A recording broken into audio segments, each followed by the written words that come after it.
দর্শকদের নমস্কার। আমাদের সাথে আজকে আবার নায়েমদা জুড়েছে এবং আজকে একটা খুব গুরুগম্ভীর বিষয় রয়েছে আমাদের সামনে, যে এপস্টিন ফাইলস যেটা বেরিয়েছে, বিশ্বের তাবড় তাবড় লোকের নাম যার সাথে জড়িত। এবং এই ভদ্রলোক যে জেফ্রি এপস্টেইন, যে ভদ্রলোক যে এত সুন্দর কাণ্ডারি কাজ চালিয়েছে এত বছর ধরে। তো এই নিয়ে একটা আলোচনা রাখতে চাইবো। বিভিন্ন দিক আছে এপস্টিন ফাইলস, শুধুমাত্র তথ্য না, যে কি হয়েছে না হয়েছে সেটা তো একটু প্রথমে বলতে হয়, কিন্তু এই যে প্রত্যেকটা জিনিসকে আমরা যেভাবে দেখছি। তো নায়মদা, প্রথমে বলো কেমন আছে? বহুদিন পর দেখা। হ্যাঁ, হ্যাঁ, এই তো ভালো আছে, চলতেছে। তোমার কি অবস্থা? আমাদের অবস্থাই চলছে এবং তোমাদের এক ঝটিকা উঠে গিয়েছে, এখন আমাদের এখানে ঝটিকা চলবে, মানে ভোট। দেখা যাক কি হয়, আমরা প্রাণে বেঁচে থাকলে আবার একটা এপিসোড হবে এরপরে। তো আচ্ছা। আহ, এই যে এপস্টিন ফাইলস খুব সম্ভবত এই 2026-এরই 30 না 31শে জানুয়ারি মানে প্রকাশিত হয়। এবং তুমি জিনিসটা মানে কতদূর কি দেখেছো আর কি জিনিসটা, এবং তোমার প্রথম প্রতিক্রিয়া কি হয় এই জিনিসটা দেখে? না, আমার কাছে আসলে এক্সটেন্ড ফাইল আমি তো না, আমার কাছে অতটা আহামরি লাগে নাই, কারণ ওই মানুষের ভিতরে যখন একটা ভোগবাদিতা বা প্রচুর টাকা পয়সা হয়, তখন মানুষের ভিতরে তখন নানা ধরনের জিনিসপত্র করতে মন চায়। তো কারণ এক সময় পরে দেখা যায় যে অনেক সময় আহ বিভিন্ন ভোগ বিলাসে মত্ত থাকতে থাকতে তখন আসলে আর কি আছে জীবনে, আর কিভাবে ভোগ করা যায়, তো ওইটা তো আসলে পাওয়া যায় না। কারণ মানুষের ঘুরে ফিরে তো খুব মৌলিক যে বিষয়গুলো আছে ওইগুলা মেটানোর পরে তো আসলে এরপরে যে সুখ বা হ্যাপিনেস এর যে ব্যাপারটা আছে, ওইটা তো আর বস্তু দিয়ে এরকম ভাবে পাওয়া যায় না, সম্পূর্ণ সংশোধন করা যায় না। তারপরে তো আমার কাছে মনে হয় যে এটারই একটা বহিঃপ্রকাশ, যে আর কি করা যেতে পারে, কত রকম ভাবে আহ ভোগ করা যেতে পারে। তো ওখান থেকে মানুষ একটা বিকৃত একটা বিষয়ের দিকে টার্ন নিয়ে নেয়, যে যত পরে যত দেখা যায় যে বিকৃত একটা জিনিসপত্র হাবিজাবি যা করা লাগে। যেমন মাঝখানে একটা কাহিনী হয়েছিল না, এফএসটি ফাইল বাদেও, আহ, কোন সুপার এলিট কতজন গুটি কয়েক লোকরা তোমার সাবমেরিন দিয়ে তোমার মারিয়ানা ট্রেঞ্চের গভীরে আহ গেছিল, এরকম টাইপের একটা নিউজ মনে হয় হয়েছিল মাঝখানে। তো আমার কথা হলো, যাদের এত টাকা পয়সা আছে, কি দরকার এত রিস্ক নিয়ে তারপর ওই সাবমেরিনে ঢুকে মারিয়ানা ট্রাঞ্চের ওই গভীরে যে, মানে ওখানে কি অসাধ্য সাধন হবে। হ্যাঁ, কৌতূহল থেকে আমার তো দরকার নাই, কৌতূহল থেকে যেখানে আমার জীবনটাই নষ্ট হবে। হ্যাঁ। তো ভিডিওটা এরকম যে আমি বিরক্ত, দেখতো বিরক্ত। তো এখন যদি এক্সপ্লয়েট করা যায়, আমি ক্ষমতা যেহেতু আমার কাছে টাকা পয়সা আছে, সব আছে, তো এক্সপ্লয়েট করার জন্য আমি নানা ধরনের মানুষকে টাকা পয়সা দিয়ে হায়ার করতে পারি। আর যাদের টাকা পয়সার অভাব আছে তারা তখন টাকার লোভে হোক বা নিজের জীবিকার তাগিদে হোক ওই চক্রে ঢুকবে, এগ্রিমেন্টে সাইন করবে, করে ঢুকে তারপরে সেটার ভিকটিম হবে। আর আমি আর কি, মানে যে ভিকটিম হলো আমি, কি হবো, আমি তার অপ্রেসর হবো বা শিকার, মানে শিকারই হবো, আর সে হবে আমার শিকার। তো এরকম করে আমি আমার টাকা পয়সা দিয়ে একটা চেইন ক্রিয়েট করবো। তো এটার মূল হোতা মনে হয়েছিল এপস্টাইন, জেফ্রি এপস্টাইন। সুন্দরভাবে সবকিছু ম্যানেজ করছে, ক্ষমতাশালী লোকদের সাথে কানেকশন টানেকশন রেখে সে তার, মানে আম, কি বলে, ম্যানিপুলেশন পাওয়ার দিয়ে হোক বা যেমনি হোক ওইভাবে সে ব্যাপারগুলোকে ডিল করার চেষ্টা করছে। কারণ যাদের কাছে অনেক টাকা পয়সা আছে তারা আলটিমেটলি কি খোঁজে, যে এমন একটা কিছু যে আর কি আছে জীবন থেকে, আর কি নেওয়ার আছে। আর তারা তো, হ্যাঁ, নতুন কিছু, একটা এক্সোটিক কিছু হোক বা ডিফারেন্ট কিছু হোক। আর তারা তো আর স্পিরিচুয়াল হয়ে যায় নাই বা আধ্যাত্ম হয়ে যায় নাই ওরকম টাইপের, মানে আধ্যাত্ম বলতে আমি বুঝাচ্ছি যে মানে ওরকম সন্ন্যাস টাইপের, যে আচ্ছা অনেক দেখা হয়ে গেছে দিন দুনিয়া আমার, আমি আর ওরকম কিছু চাই না, আমি এখন সহজ সরল জীবনের দিকে ফেরত আসতে চাই, বাবা আমার আর লাগবে না, মানে এরকম মনোভাব তো তাদের তৈরি হয়নি। তো তাহলে তারা কি করবে? তখন ওখান থেকে নানা ধরনের জিনিস তৈরি হয়, নানা ধরনের আহ আর বিকৃত যেসব বাসনা বা ওইগুলো তৈরি হয়, তারা এগুলো করবে। এদিক একদিকে যেমন আমি যেমন প্রথমবার যেমন বিষয় নিয়ে জানলাম শুনলাম, একটা জিনিস দেখলাম কি, এই সব জিনিস এটা খুব একটা নতুন কিছু না। যেমন ভাবো, এই আমাদের দেশে একজন হুম, অভিনেতা আছে সালমান খান, হ্যাঁ? তিনি বিবাহ করেননি, ভালো কথা, তিনি করেননি। But না করার পরেও এবার আহ, আমাদের চোখের সামনে কি বিবাহ করেননি, তার মানে নিশ্চয়ই কোনো শারীরিক সম্পর্ক তার নেই।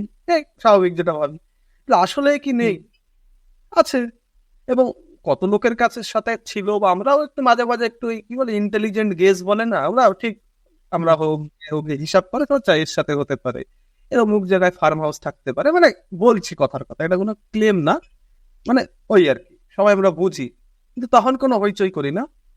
এবার এপস্টেইন ফাইলসে অনেকের এই যে নিজের স্বাভাবিক কাজের পাশাপাশি আহ এই কি বলবো, একটা নির্দিষ্ট বয়সের নিচের বাচ্চাদের সাথেও বা মানুষের সাথেও যে ওটা করা যেতে পারে, সেটা অন্য কোথাও পাওয়া যায় না, তাই জন্য তারা তাদের মধ্যে আবার সেই ভাবটা আসছে, তাহলে ভাই এটাও একটু করে দেখি। এবং জিনিসটা সারা পৃথিবীতে নিন্দনীয়, তাই জন্য তারা কোথাও ভদ্রভাবে তো করতে পারছে না। যেমন এমনি যে ব্যবসাটা থাকে যাদের ওই বয়সের পার হয়ে গেছে, তাদের ব্যবসাটা লিগাল অনেক জায়গায়, তো তারা স্বাভাবিকভাবে করতে পারে, সেই বয়সের নিচে হয় না সেটা, তাই সেই আস্বাদন তারা নিতে এখন সেখানে গেছে। এবং আশ্চর্যের বিষয় কি, এমন এমন লোক যারা কি, যেমন ওই স্টিফেন হকিং, ভদ্রলোক তো নড়াচড়াও করতে পারেন না শারীরিকভাবে, তিনি এর সাথে জড়িত, বা তিনি বা অন্য কাজে গিয়েছিলেন কি না তার সাথে, হ্যাঁ। তারপরে কিছু কিছু লোক, যেমন এই যে ভদ্রলোক কি নার নাম, বিল গেটস, বুড়ো লোক, ডোনাল্ড ট্রাম্প, ও মানে মরবে মরবে করছে উনি, তা মরছে না আর কি। এরা ওইসব কাণ্ডে যোগ থাকতে পারে এবং মানুষের কাছে একটু আশ্চর্যজনক। এবং একটা জিনিস দেখলাম কাছে এই জায়গাটা, আহ, যেটা তুমি ভালো করে বললে, এতে বেশি কিছু আর আলোচনার পড়ে রইলো না, যে ওই ওনাদের অনেক কিছুই দেখা হয়ে গেছে, প্রচুর টাকা রোজগার হয়ে গেছে, তো আর কি, দেখবি ওটাও করি, আর নিষিদ্ধ, সে তো পৃথিবীতে অনেক কিছুই নিষিদ্ধ, খাটের তলায় অনেক কিছুই হয়, খাট মানে টেবিলের তল দিয়ে অনেক কিছুই হয়ে যায়, ঘুষ খাওয়া নিষিদ্ধ, কিন্তু সবাই আমরা জানি আমাদের প্রত্যেক রাজনৈতিক ব্যবস্থায় ঘুষ রয়েছে এবং দেদার রয়েছে, তেমনি গেছে। কিন্তু এখানে আরেকটা জিনিস আছে, যে কিছু কিছু তথ্য, যেমন তুমিও কটা বলো, কারণ সবাই তো সব কটা দেখেনি, যেমন আমি একটা দেখেছি যে কি, যে বিল গেটস যে ভদ্রলোকটা রয়েছে, তিনি বহুদিন আগে থেকে এরকম একটা স্পেকুলেশন দিচ্ছিলেন যে সামনে না কোন একটা অতিমারি হতে পারে, সামনে একটা অতিমারি হতে পারে, সামনে একটা অতিমারি হতে পারে, ঠিক আছে। এবং ঠিক 2020-তে, মানে 19-20-তে এই যে করোনার যে মানে মহামারী অতিমারিটা হলো, সেইটার পিছনে যে আহ, তিনি ছিলেন কিনা, এই যে করোনার যে ভাইরাসটা, সেটা ম্যানমেড কিনা, হ্যাঁ, এবং চীনের উপর পরবর্তীকালে দোষারোপ করতে চেয়েছে সারা বিশ্ব, যে পশ্চিম তো এখন আমাদের অনেক কিছু শিখায়, যে পোশাকও এরকম করতে হবে, ভাবনা চিন্তা এরকম রাখতে হবে, নালে না তুমি ঠিক এলিট না, ঠিক আছে, তুমি ওই নেটিভ যাকে বলে আর কি, আনসিভিলাইজ ইত্যাদি ইত্যাদি শব্দ, এখনো তোমরা ওই জায়গায় পৌঁছাওনি।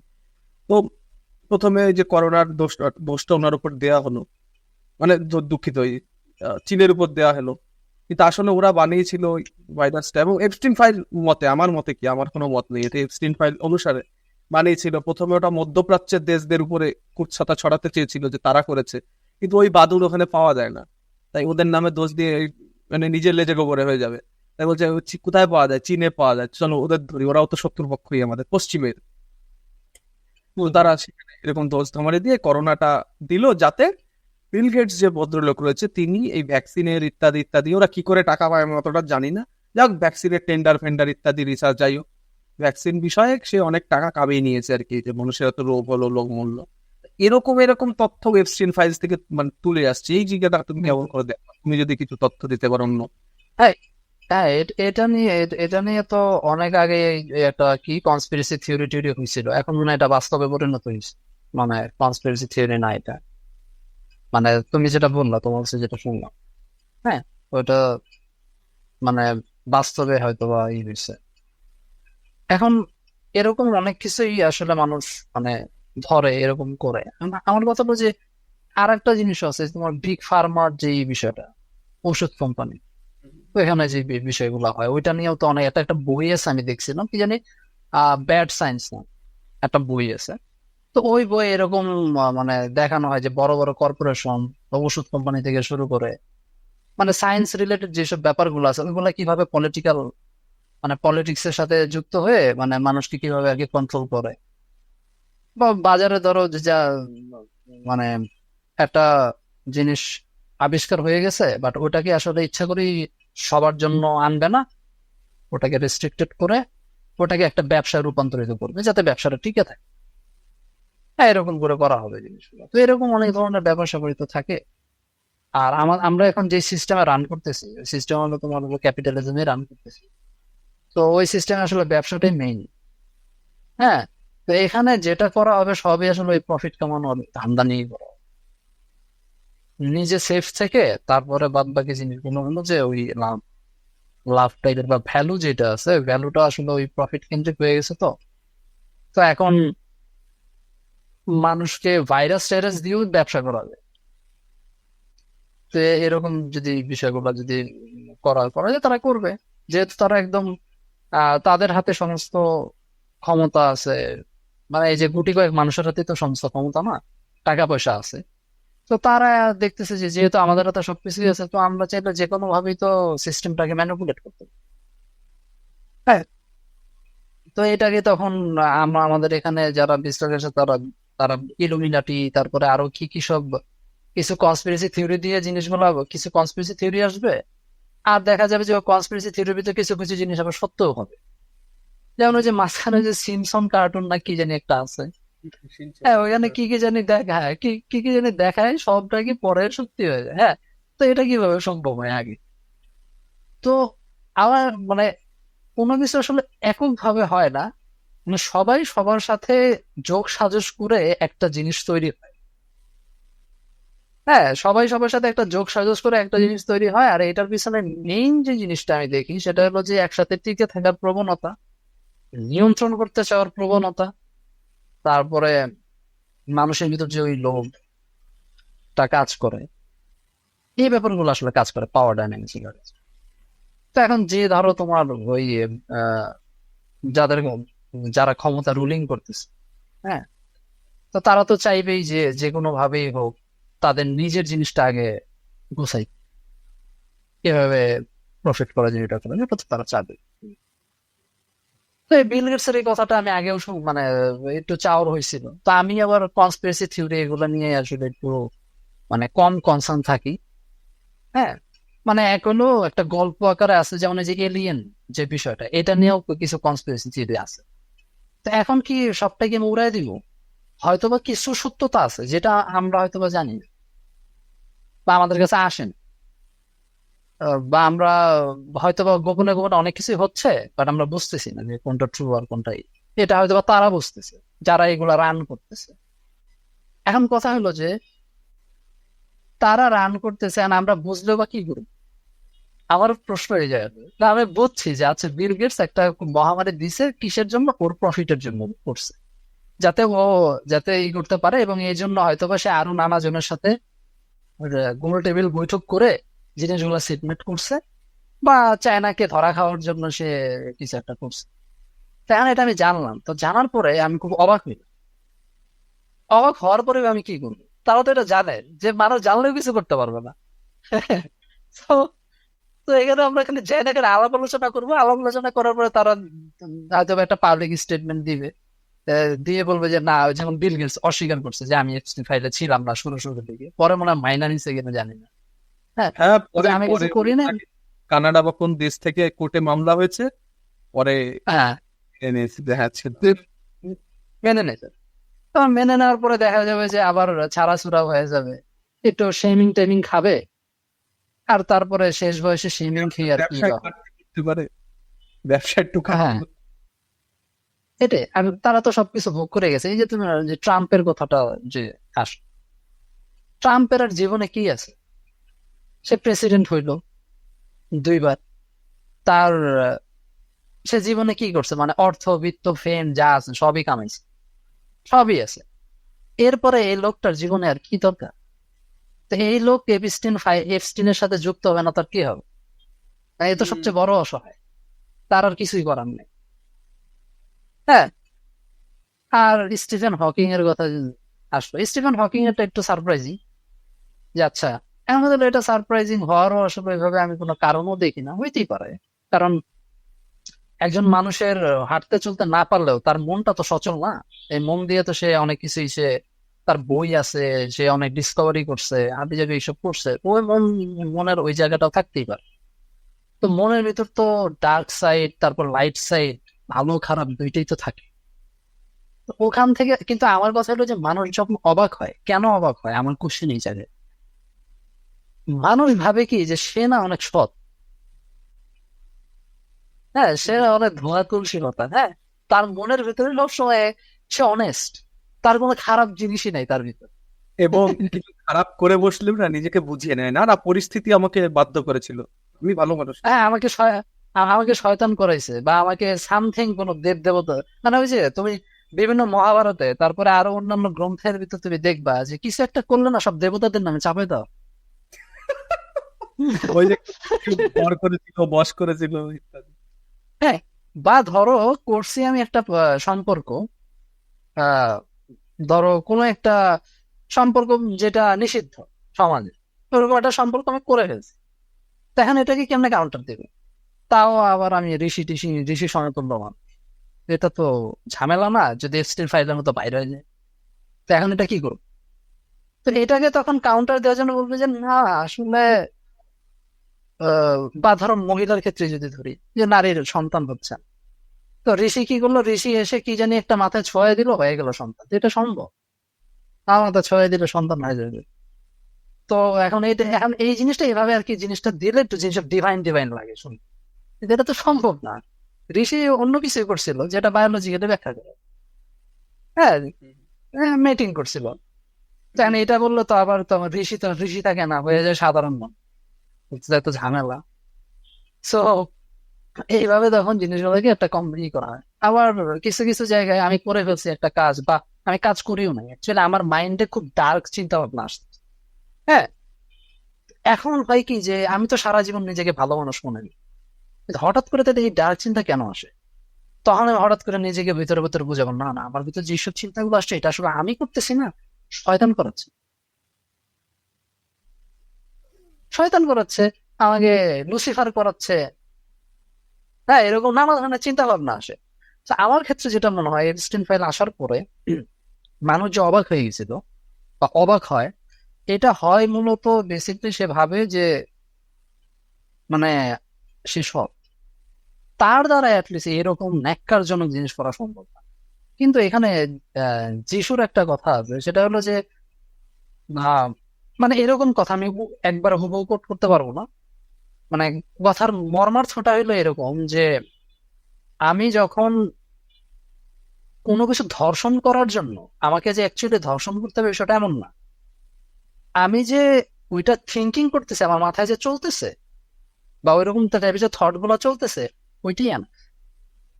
কারণ ওইটা মাথার ভিতর গুনগুন করবে, ওটা করতে করতে এক সময় ওটা আমার অ্যাকশন দিয়ে বের হয়ে যাবে। তো মানুষ তখন মনে করে যে না আমি তো করতেছি না, আমার ভিতর তো এই ধরনের কোনো চিন্তা ভাবনা নাই, আমি তো ভালো, আমার ভিতর তো সবসময় ভালো জিনিসই আসে। কিন্তু মানুষরা কখনোই আবার জাস্টিফিকেশন দেয় ভিতরে, মানুষরা কখনোই অ্যাকচুয়ালি ইনভেস্টিগেট করে না তার মাইন্ডের ভিতরে যে তার মাইন্ডে কত ধরনের চিন্তা ভাবনা আসে। ওই ধরনের চিন্তা ভাবনা যদি আসে, সে ওটা দেখতে পারলে সে ট্রমাটাইজ হয়ে যেত, বা অ্যাটলিস্ট সে হাম্বল হইতো তো, যে না আসলে আমি যে খালি অন্য মানুষকে যে খালি আঙুল তুলতেছি, এই আঙুলটাকে আমার দিকে তোলা উচিত।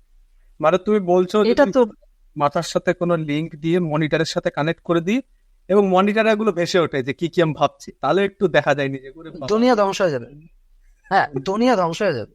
মানুষের মাথার ভিতর যা আছে সেটা যদি একদম মুভি আকারে দেখা হয়, সবাই ধরা খাবে, সবাই এক্সটিন ফাইলে ধরা খাবে, হ্যাঁ হুম, সবাই দেখা যাবে যে একটা দানব ভিতরে ভিতরে। আমরা খালি প্রকাশ করি না, প্রকাশ করলে কারোরই চাকরি থাকবে না। সবাই দেখবে যে ভাই তুমিও বাটপার আমিও বাটপার, ওই যে স্পাইডারম্যানের একটা মিম আছে না, এ এ এটাকে দেখায়, এ এটাকে দেখায়। ঠিক আছে, হ্যাঁ। তো তখন দেখা যাবে যে সবাই এখন আমি যদি মাপতে যাই যে আচ্ছা কে আসলে বেশি খারাপ কে আসলে কম খারাপ, তো এই মাপামাপি করে আসলে জিনিস সলভ হবে না। তো আমাদের ভিতরে প্রবণতাটা আছে, তো কারোটা প্রকাশ হয়, কারোটা হয় না, হ্যাঁ। তো এখন এখান থেকে আসলে তাহলে আমি কি শিখতে পারি, বা মানে মানে অবাক হওয়ার ভিতর, মানে এই ব্যাপারটাতে আসলে কেন এত চাউড আপ হয়ে গেল সবকিছু? তো মানুষের কাছে সবসময় মনে হয় যে বিল গেটস এর মতো একটা এরকম একটা লোক, আহ আমরা না হয় ভাই পাপি তাপি বা পাপি তাপি লোক, আমাদের অত শিক্ষা নাই দীক্ষা নাই টাকা পয়সা নাই, আমরা গরিব মানুষ, আমাদের আমরা অভাবে আমাদের স্বভাব নষ্ট, নুন আনতে পান্তা ফুরায় যায়, তো আমরা সবকিছু করতেই পারি চাই। হ্যাঁ মানে আমাদের ওরকম খারাপ টারাপ হইতেই পারে, আমরা যেটা করতে পারি, বা হইলেও ওটা আর কি ক্ষমার দৃষ্টিতে দেখা যায়, বা নেগলিজিবল, অবহেলার চোখে এটা এড়ায় দেওয়া যায়। হ্যাঁ, বা পুলিশের পেটানি খায়া বা আইনের সুশাসনে হয়তো বা আমাদের যদি কিছু একটা ভালো হয়তো হবে। কিন্তু এই লোকগুলা তো আসলে সমাজের অনেক সেলিব্রিটি টাইপের মানুষ। হ্যাঁ, এদেরকে অনেকে ফলো করে, এদেরকে অনেক হ্যান করে ট্যান করে। এই লোকগুলো কেন এরকম, বা এরা কেন এগুলোর সাথে যুক্ত হবে, এটা খুব সারপ্রাইজিং লাগে আমাদের কাছে। তখন আমরা ওয়াও একটা জিনিস, হায় হায়, আমি না হয় অশিক্ষিত, আমি না হয় জানি না, কিন্তু এই লোকটা তো শিক্ষিত, এটা কেমন, আবার তখন ভিতরে ভিতরে মজাও লাগে। এই লোক যখন করছে তাহলে আমি করলে আমারটা সমস্যা কি, আমারটা ভ্যালিড হয়ে যেত, তাইলে তো আমি তো করতেই পারি। এই লোক যদি এরকম দুইটা মেয়ের সাথে ঘুরে, আমি তো এক সময়ের সাথে ঘুরলেও সমস্যা। আচ্ছা, এখানে তোমার কাছে একটা এরকম একটা জিনিস তৈরি হয়। একটা প্রশ্ন করতে ইচ্ছা করছে। এই যে আহ কথায় কথা, আমি হিন্দি চ্যানেল অনেক একবার মনে হয় বলেছিলাম কথা, হ্যাঁ, তো বাই দ্য ওয়ে, আমি কিন্তু আবার ওই বিল গেটস বা এরা যারা এই সমস্যার সাথে জড়িত, আমি তাদেরকে আবার ডিফেন্ড করতেছি না। হ্যাঁ, বা তাদের আমি কি জানি স্তুতিও গাইতেছি না। হ্যাঁ, মানে তারা করে ফেলেছে তো ভাই, শাস্তি তো কাজের হয়, কি ভাবছে, ভাবার তো কোনো শাস্তি নেই না আপাতত। তাই তারা শাস্তি পাবে যদি আমরা পারি শাস্তি দিতে। আমি তোমাকে যে প্রশ্নটা করছি না, হিন্দি চ্যানেলে বলে একবার বলেছিলাম, বাংলা চ্যানেলে বলিনি, তাই বলছি। এই যে আহ একটা শ্রেণী দেখবে, তাদের একটা মানে এই যাদের একটু বুদ্ধিজীবী, শিক্ষিত মধ্যবিত্ত, তোমাদের ওখানে প্রচলিত আছে কিনা জানি, আমাদের এখানে আছে, তোমাদেরও আছে, তাই তো? সেটা আস্তে আস্তে। হ্যাঁ, এবার ঘটনা হচ্ছে কি, যে এই ভদ্রলোকেরা কথা বলবে বৌদ্ধিক, বলে না না আমরা সব পাথর ভাঙা কাজ করি নাকি, আমরা আমরা সব চাষবাস, ওই লাঙল ফাঙল আমরা ধরি নাকি, ইত্যাদি, হ্যাঁ না, ঠিক আছে। আমরা বৌদ্ধিক আলোচনা করি, আমরা দর্শন আলোচনা করি, আমরা সাহিত্য আলোচনা করি, আমরা বিজ্ঞান আলোচনা করি, ইত্যাদি। আমরা মাথা আর কি সমাজের। কিন্তু তার যখন খিদে পাবে, সে তখন আর কবিতাও পড়বে না, বিজ্ঞানের সূত্রও মুখস্থ করবে না, সেই চাষির কাছ থেকে খাবার নিয়ে রাঁধুনির কাছে রেঁধে সুন্দর মানে জিভে জল হুম। পড়ে যাওয়া খাবারের পিছনে ছুটবে। ঠিক আছে, সেখানে আবার চাষি আর বা রাঁধুনিকে আবার ছোটই করে, অদ্ভুত। একে তো ওতেই তার বেশি মজা, ওটাকেই সে ছোট করবে। তারপর ভাবো যে আহ সে এমনকি তাদেরও ছোট করবে, যাদের জন্য সে ভাবো বলছে সে জাপান ভারী সুন্দর জায়গা। হ্যাঁ, কেন হুম। সুন্দর জায়গা, পরিষ্কার পরিচ্ছন্ন জায়গা, তাই সুন্দর জায়গা আশা করি। না না, যারা পরিষ্কার পরিচ্ছন্নতা রাখে না তারা মানুষই না, ওইসব কাজ কেউ করে নাকি, হ্যাঁ ও ছোট লোক ওরা, ইত্যাদি ইত্যাদি। এই যে একটা বিষয়, যে এরা কি নিজের জীবনটাই দ্বন্দ্বের মধ্যে চলে নাকি, মানে নাকি ইচ্ছা করেই করে, হয় এরা কি জেনে করে কি না জেনে করে। যে জেনেই করে, হ্যাঁ ভাই আমি এদের কাছ থেকে ভোগ বিলাস করে খাবার নেবো, চাল নেবো, ডাল নেবো, রান্না নেবো, কিছু কিছু ক্ষেত্রে এপস্টিন বাবুর কাছ থেকে মেয়ে নেবো, ইত্যাদি, হ্যাঁ। কিন্তু আবার এদের কাছকেই ছোট বলবো। এবার আমি যেটা করি, আমি হয়তো কবিতা লিখি, আমি হয়তো বিজ্ঞান চর্চা করি, আমি হয়তো পিএইচডি করে বসে রয়েছি, মানে এখন আঙুল চুষছি আর কি, অনেকে পিএইচডি করে তো তাই করে, মানে সরকারের টাকাটা ধ্বংস করে আর কি। তা আমি এটা হুম। করছি আসলে, সে নিজের কাজ নিজেও কিনবে না। মানে আমি বাবু কবিতা লিখছি, আমার খিদে পেলে, এবার খিদে নাও পেলো, আমি বিরিয়ানির গন্ধেই ছুটবো, আমি কবিতার পিছনে বেশি ছুটি না। আবার আমি বলছি আমার কাজই শ্রেষ্ঠ। এটা কি বুঝে করে না না বুঝে করে, কি এদের মনস্তত্ত্ব, একটু আলো দাও। হ্যাঁ, কারণ এখানে আমার কাছে মনে হয় যে এই যে আমাদের যে ক্লাস বিভাজন যে আমরা করি, বা আমাদের গোড়ার সমস্যা তো এইটাই। নজরুল বলে যে যাদের রক্তে তোমার এই সভ্যতা গড়ে উঠলো তাদেরকে আমি তখন অপমান করতেছি, তাই না? সহজ সহজ সবটা কথা। কথাটা হইলো যে ওই বোধটা তো আমাদের দরকার, যে আসলে আহ আমাদের ভিতরে আসলে ওই বৈষম্যটা নাই, যেটা আমাদের কাছে মনে হয় যে বৈষম্য। কারণ আমার জন্ম যদি ধরো একটা দালানে হয়, তখন ওই দালানের বাইরে যেয়ে কিন্তু আমি একটা চিন্তা করি না। তো আমি যারে এটাই তো আমার কাছে বাই ডিফল্ট, আমি এটাই পাইছি জন্ম থেকে। তো কিভাবে কিভাবে আমার কাছে যে খাবারটা আসে, এটা তো আমরা তো কখনো ভাবি না, এরকম কমপ্লেক্স চেইন অফ থট তো ভাবি না, সিস্টেম নিয়ে তো বসি না। তো যার কারণে আমাদের কাছে মনে হয় যে হ্যাঁ, আমি তো ঠিকই আছে। আবার একদিক দিয়ে দেখো যে এইটা একটা অপারগতাও বটে। অপারগতা এইদিকে যে আমাকে যদি ওই কুলি মজুর কৃষক ওই শ্রেণীতে যদি ফালাই দেওয়া হয়, আমি ওই জায়গায় সার্ভাইভ করতে পারবো না। ওই এলেম আমার নাই। তো ওই ভয়ের থেকেও কিন্তু আমি আমারটা শ্রেষ্ঠ বলে প্রমাণ করার একটা তাগিদ আমার ভিতরে অনুভব হবে। কারণ যদি আমাকে যদি ওই সিচুয়েশনে যদি চলে যেতে হয়, তাহলে তো আমি উড়ে যাবো। তাহলে আমি আসলে কিভাবে বেঁচে থাকবো? So, আমার যে এক্সিস্টেন্সিয়াল ক্রাইসিস আছে, মানে আমার যে অস্তিত্ব, নট ফিলোসফিক্যাল ক্রাইসিস, জেনুইন বেঁচে থাকার যে ক্রাইসিস, সার্ভাইভিং যে ক্রাইসিস, ওখান থেকেও তখন দেখা যায় যে আমি একটা তাকে একটা দাবায় রাখা বা একটা তুচ্ছ-তাচ্ছিল্য করার একটা প্রবণতা, টেন্ডেন্সি আমার মধ্যে গ্রো করে, যেটা অ্যাকচুয়ালি করাটা উচিত না। কারণ তাহলে কি হবে যে আমি যদি উম, তাদেরকে যদি, একটা মানুষ কি চায় যে কাজের বিনিময়ে একটা রেসপেক্ট চায়, তাই না? তা আমি যদি একটু বিনয় সুলভ হয়ে যদি তাদেরকে রেসপেক্ট করি, একটু না কুচা ভাব না দেখাই, হ্যাঁ, তাহলে কি হবে, তার সাথে আমার একটা সখ্যতা তৈরি হবে না? তো এই নোয়ানো জিনিসটা কিন্তু আমরা তখন চর্চা করি না, যেটা করা উচিত। করলে সম্পর্ক বেটার হয়, আর সম্পর্ক বেটার হলে কি একটা সোসাইটি সুন্দর। এইরকম কালচার আমাদের অনেক আগেও ছিল, যে একটু ধনী হইলে মানুষ আসলে অতটা প্রকাশ করতে চাইতো, মানে ধনী থাকলেও যে না না ভাই আমি অত ধনী না, বা আমার আসলে অত নেই। তার কারণ সে ওই জিনিসটা জানতো যে এখন যদি 10টা ছেলে একটা পোশাক পরে আছে, মানে 10টা ছেলে যে পোশাক পরে আছে, আমি হঠাৎ করে একটা ফুলবাবুর মতো এসে একটা পুরা খুব দামি অভিজাত টাইপের একটা পোশাক পরে আসে, তো এটা কি হইলো? দিলাম বৈষম্য করে। তো তার এই সেন্সটা ছিল যে না আমার পরা যাবে না, হ্যাঁ, জাস্ট ফর ওই বদান্যতা থেকে বা হোক বা ওই বিনয় সুলভ ব্যাপারটাতে এই সেন্সটা ছিল, কিন্তু এখন নাই। এখন হইলো কি, যার যত টাকা আছে খালি শো অফ করতে হবে, যেটাকে আমরা বলি যে শো অফ কালচার। হ্যাঁ, যে শো অফ করতে হবে যে আমার এটা আছে, অমুক আছে, আমার অমুক ভিলা আছে। তো এখন ব্যাপারটা হয়ে গেছে কি, যে যার আছে সে একদম ইচ্ছা মতো দেখাবে, দেখায় দেখায় তোমাকে ধরো আরেকজনকে ডাউন করে, যে তোর নাই, গরিব, তোর নাই, এখন আমার আছে তুই দেখ। হ্যাঁ, তো এরকম একটা কালচার হয়ে গেছে জিনিসটা। তো এটা তো হওয়ার দরকার ছিল না ভাই। মানে মেইন জিনিসটা হলো, যার নাই তুমি তার কাছ থেকে, মানে ধনীরা কি করে, আর যদি আমি যদি এখন ওই যে লাউৎসুর ফরমেশনে চলে যাই, লাউৎসুর ফিলোসফি অনুযায়ী ধনীরা ধনী হয় গরিবের টাকা মানে যান, মানে টাকা মেরে খেয়েই ধনী হয়, আদারওয়াইজ ওরকম ধনী হওয়া সম্ভব। কারণ আমরা আমরা হলো সে তো ডাইরেক্ট বলছে, তুমি যদি তার ফিলোসফির ওই লাইন গুলা দেখো শখ খেয়ে যাবে। হ্যাঁ, ওখানে সে ডাইরেক্ট বলছে মানুষরা মূলত হলো চোর, সে প্রকৃতি থেকে চুরি করে নিজের বলে দাবি করে। হ্যাঁ, ঠিক আছে, মানুষ হলো সোজা কথা লিটারেলি চোর, আর কিছু না। আর ওই আম তা গাছের আবার তো আম নিয়ে আর এই আম আমি বিক্রি করছি, তাই তো? আমি বিক্রি করছি, লিটারেল চোর, আমরা চোর। এটা মানে যদি আমি আমাদের জাতির ক্রিটিক করি, সেলফ ক্রিটিক করি, আমরা চোর সোজা কথা। প্রকৃতি থেকে চুরি করে, তা ওই চুরি করাটা সমস্যাজনক ছিল না, কিন্তু সমস্যাটা তখন হয়ে গেছে যখন চুরি করে আবার বলতেছি যে এটা আমার ওইটা তার। হ্যাঁ, তারপরে আবার বলতেছি যে আহ আহ, তুমি আসলে, আমি তোমার থেকে বেটার, আমার এটা আছে তোমার ওইটা আছে, কার কি আছে? না তোমার কিছু ছিল, না তোমার কিছু থাকবে তুমি চলে যাওয়ার পরে। হ্যাঁ, তো এইভাবে মানুষরা চিন্তা করে না।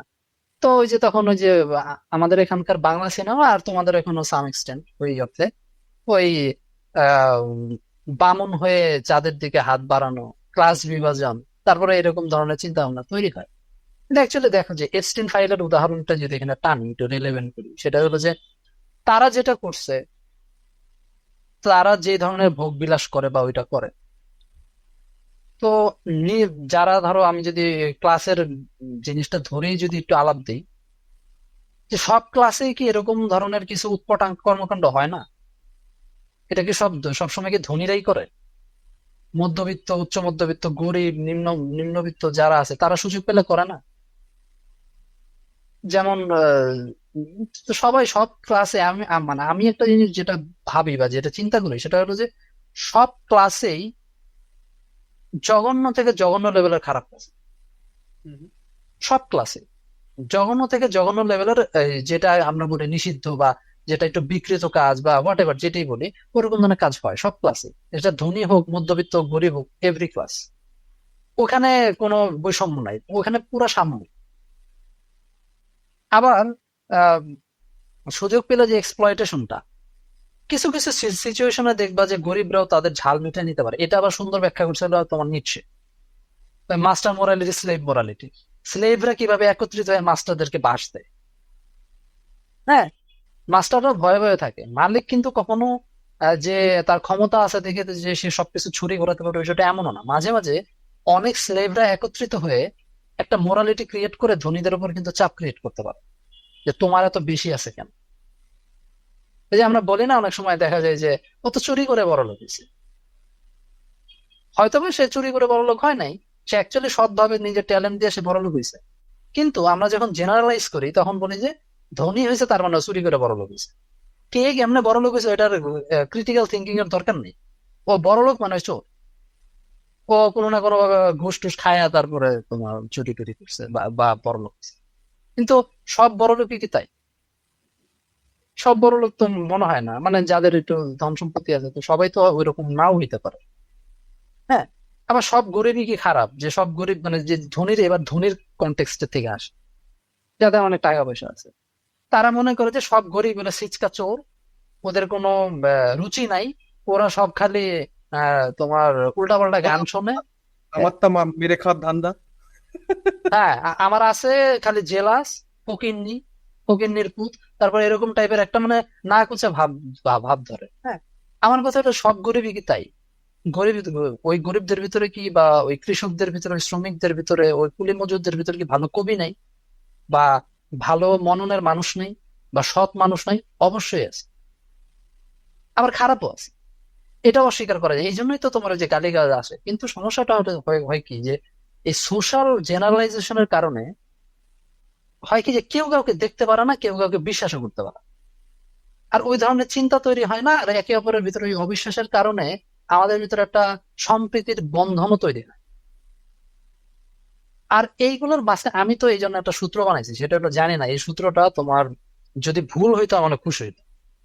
আমি দেখছি যে মানে 99% মানুষই আসলে তোমার, আমি যদি এখন যদি একটু সহনশীল হয়ে যদি আর একটু পার্সেন্টেজটা কমাই, 95% মানুষ দেখবে যে একই আছে, কি আছে? কোনো না কোনো মানে একই ধাঁচের, কোনো না কোনো ভাবে খারাপ। এখন এই খারাপটা আমার দরকারি, কারণ এই খারাপটাই তো দুনিয়া চালাইতেছে। আর বাদ বাকি যে 5% এটা হলো ভেজিটেবল, এদেরকে গোনায় না ধরলেও হয়, এরা সবসময় ভালো কথা বলবে, আদর্শের কথা বলবে, কিন্তু কোনো ফায়দা নেই, কোনো লাভই জিনিস। মানে এই ড্রামা গুলো প্লে হওয়ার জন্য এই 95%-এর মানে এই যে কাদা ছড়াছড়ি এটা দরকার। আমি যদি এই স্ট্রাকচারে যাই বা ওইভাবে যদি চিন্তা ভাবনা করি, তো এই যে যারা এই যে এপস্টিন ফাইল দেখে ধরো একটু অবাক হয়ে গেল, তো দেখা যায় যে তারা কি করে না, বা তাদের ভিতরে কি ওই চিন্তা ভাবনা আসে না বা ওই ধরনেরই আসে না। কিন্তু আমি জানি এটা বলার পরে অনেকেই বলবে যে না, না আসে না। অলফ করে বলবে যে না, আসে না, না, না আসে আসে না, না। আর আসে না। কিন্তু আমার চারপাশের সিস্টেম যদি এরকম ভাবে যদি তৈরি হয়ে যায়, তখন আমার স্বপনে, শয়নে, স্বপনে, মননে কিন্তু এরকম চিন্তা কিন্তু এমনি ইমপ্রিন্টেড হবে। আচ্ছা, তো এই আসাটা ক্ষেত্রে কোনো সমস্যা না, জানেন না, এই জায়গাটা একটা ভালো সমস্যাটা হলো আমি সচেতন কিনা। প্রশ্ন আসে। এই জায়গাটা একটা ভালো যে আমরা যে এই যে খারাপ বলছি জিনিসটাকে, যে এই ভদ্রলোক আহ, ওই একটা নির্দিষ্ট বয়সের কম বলে বিষয়টা এত চর্চিত হচ্ছে আর কি, ঠিক আছে? বা যদি না হতো, এতটা চর্চিত হতো না, একটু কম হতো। এই যে একটা ধরাবান্ধা বয়স যে ধরে দিয়েছে, যে 18, এর সাথে প্রকৃতির তো আমি কোনো মিল পাই না। কারণ হচ্ছে তুমি যদি বলো যে ফ্রন্টাল কর্টেক্স পূর্ণ বিকশিত হবে তারপরেই তাকে পূর্ণবয়স্ক ধরা হবে, তা সে বয়স তো 25। তাহলে 25, তাহলে তো 25। 25। কিন্তু তুমি যদি শারীরিক কথাকে ভাবো, যে মানুষ যৌনতা করতে সক্ষম কখন হয়?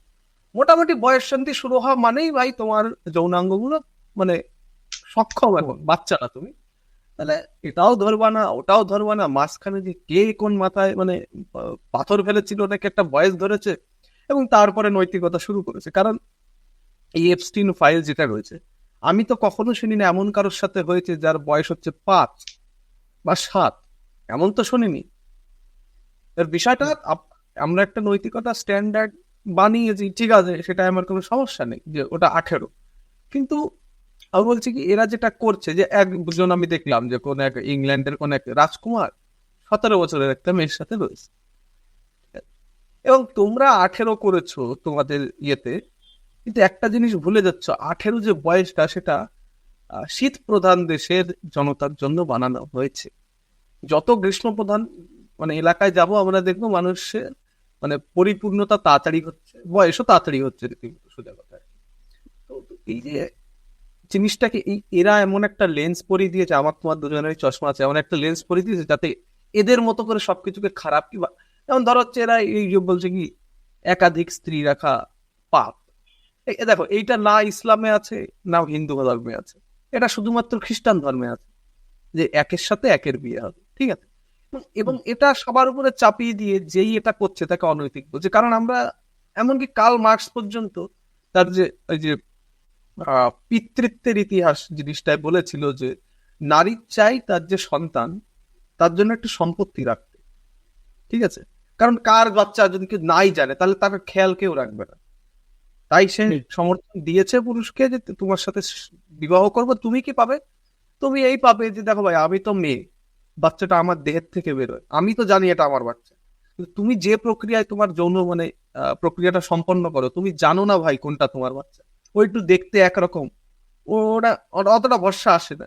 তো তোমাকে আমি একটা জিনিস দিচ্ছি যে আমি শুধু তোমার সাথেই সম্পর্কে লিপ্ত হব, কিন্তু তুমি তোমার সম্পত্তিটা যেন আমার ছেলেকে, আগে শুধু ছেলেকে, এখন আমার ছেলেকে বা মেয়েকেই দেবে, ঠিক আছে। তো এই ক্ষেত্রে পৃথিবীর সমস্ত সভ্যতায় প্রায় দেখা গেছে যে পুরুষেরা একাধিক বিবাহ করেছে।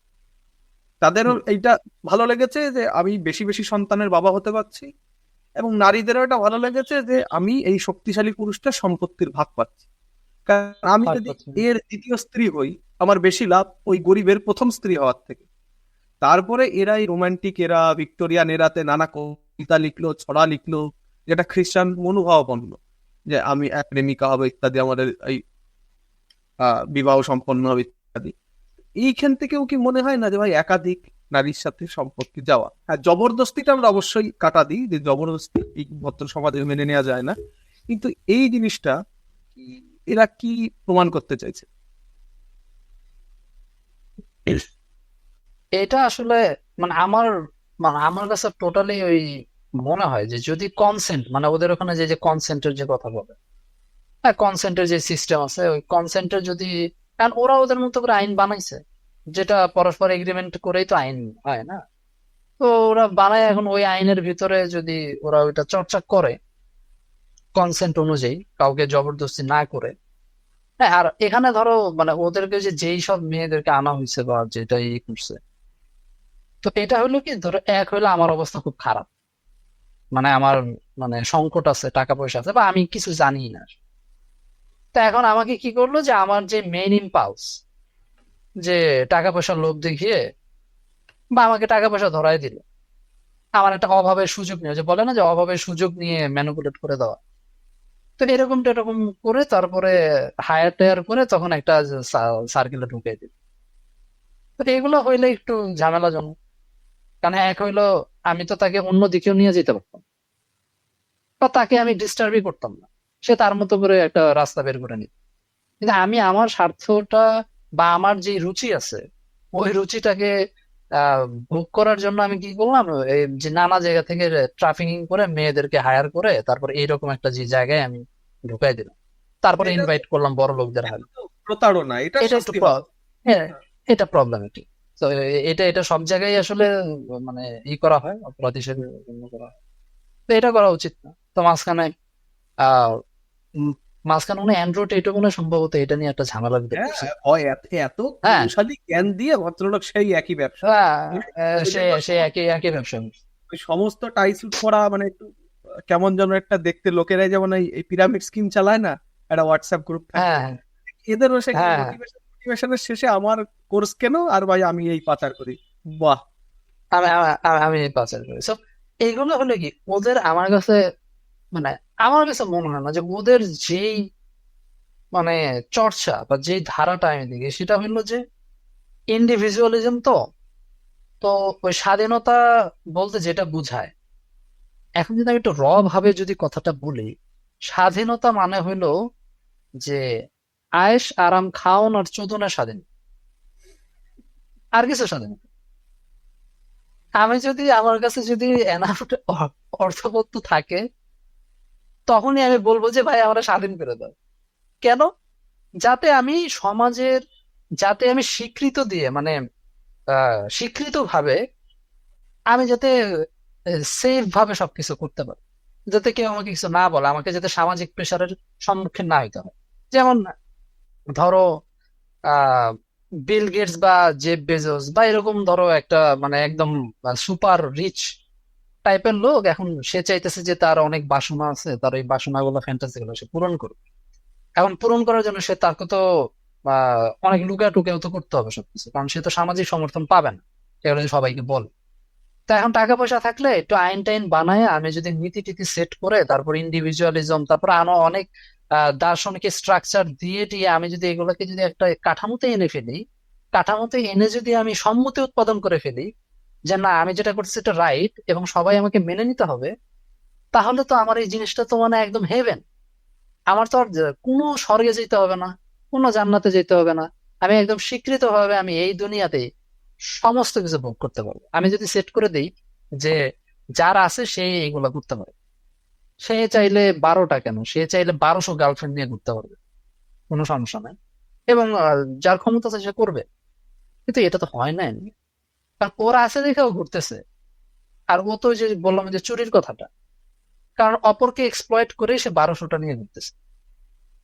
তো ন্যাচারালি আহ আমি যদি এখানে একটা এক্সাম্পলও দেই যে হ্যাঁ ভাই আমি পারতেছি তোমার নাই এই জন্য তুমি এই যে এরকম করতেছো, আচ্ছা ঠিক আছে, হ্যাঁ আমি জেলাস হচ্ছি, হবই তো। তুমি তো আমার জেলাস ম্যানেজমেন্ট করার জন্য তো কিছু করতেছো না। তুমি যেরকম খেলতেছো আমিও জেলাসি করবো তোমার উপরে, করে আমি তোমার 12টা বাজাবো এবং সুযোগ পেলে আমি তোমার মাইরা ফেলবো। এখন তুমি এই রিস্ক নিয়ে তুমি ভোগ করো, যাও, সমস্যা নাই। আমি তুমি সম্মতি উৎপাদন করছো তোমার ক্ষমতা দিয়ে, তোমার স্ট্রাকচার বানায় তুমি করছো, কোনো সমস্যা নাই, ফাইন।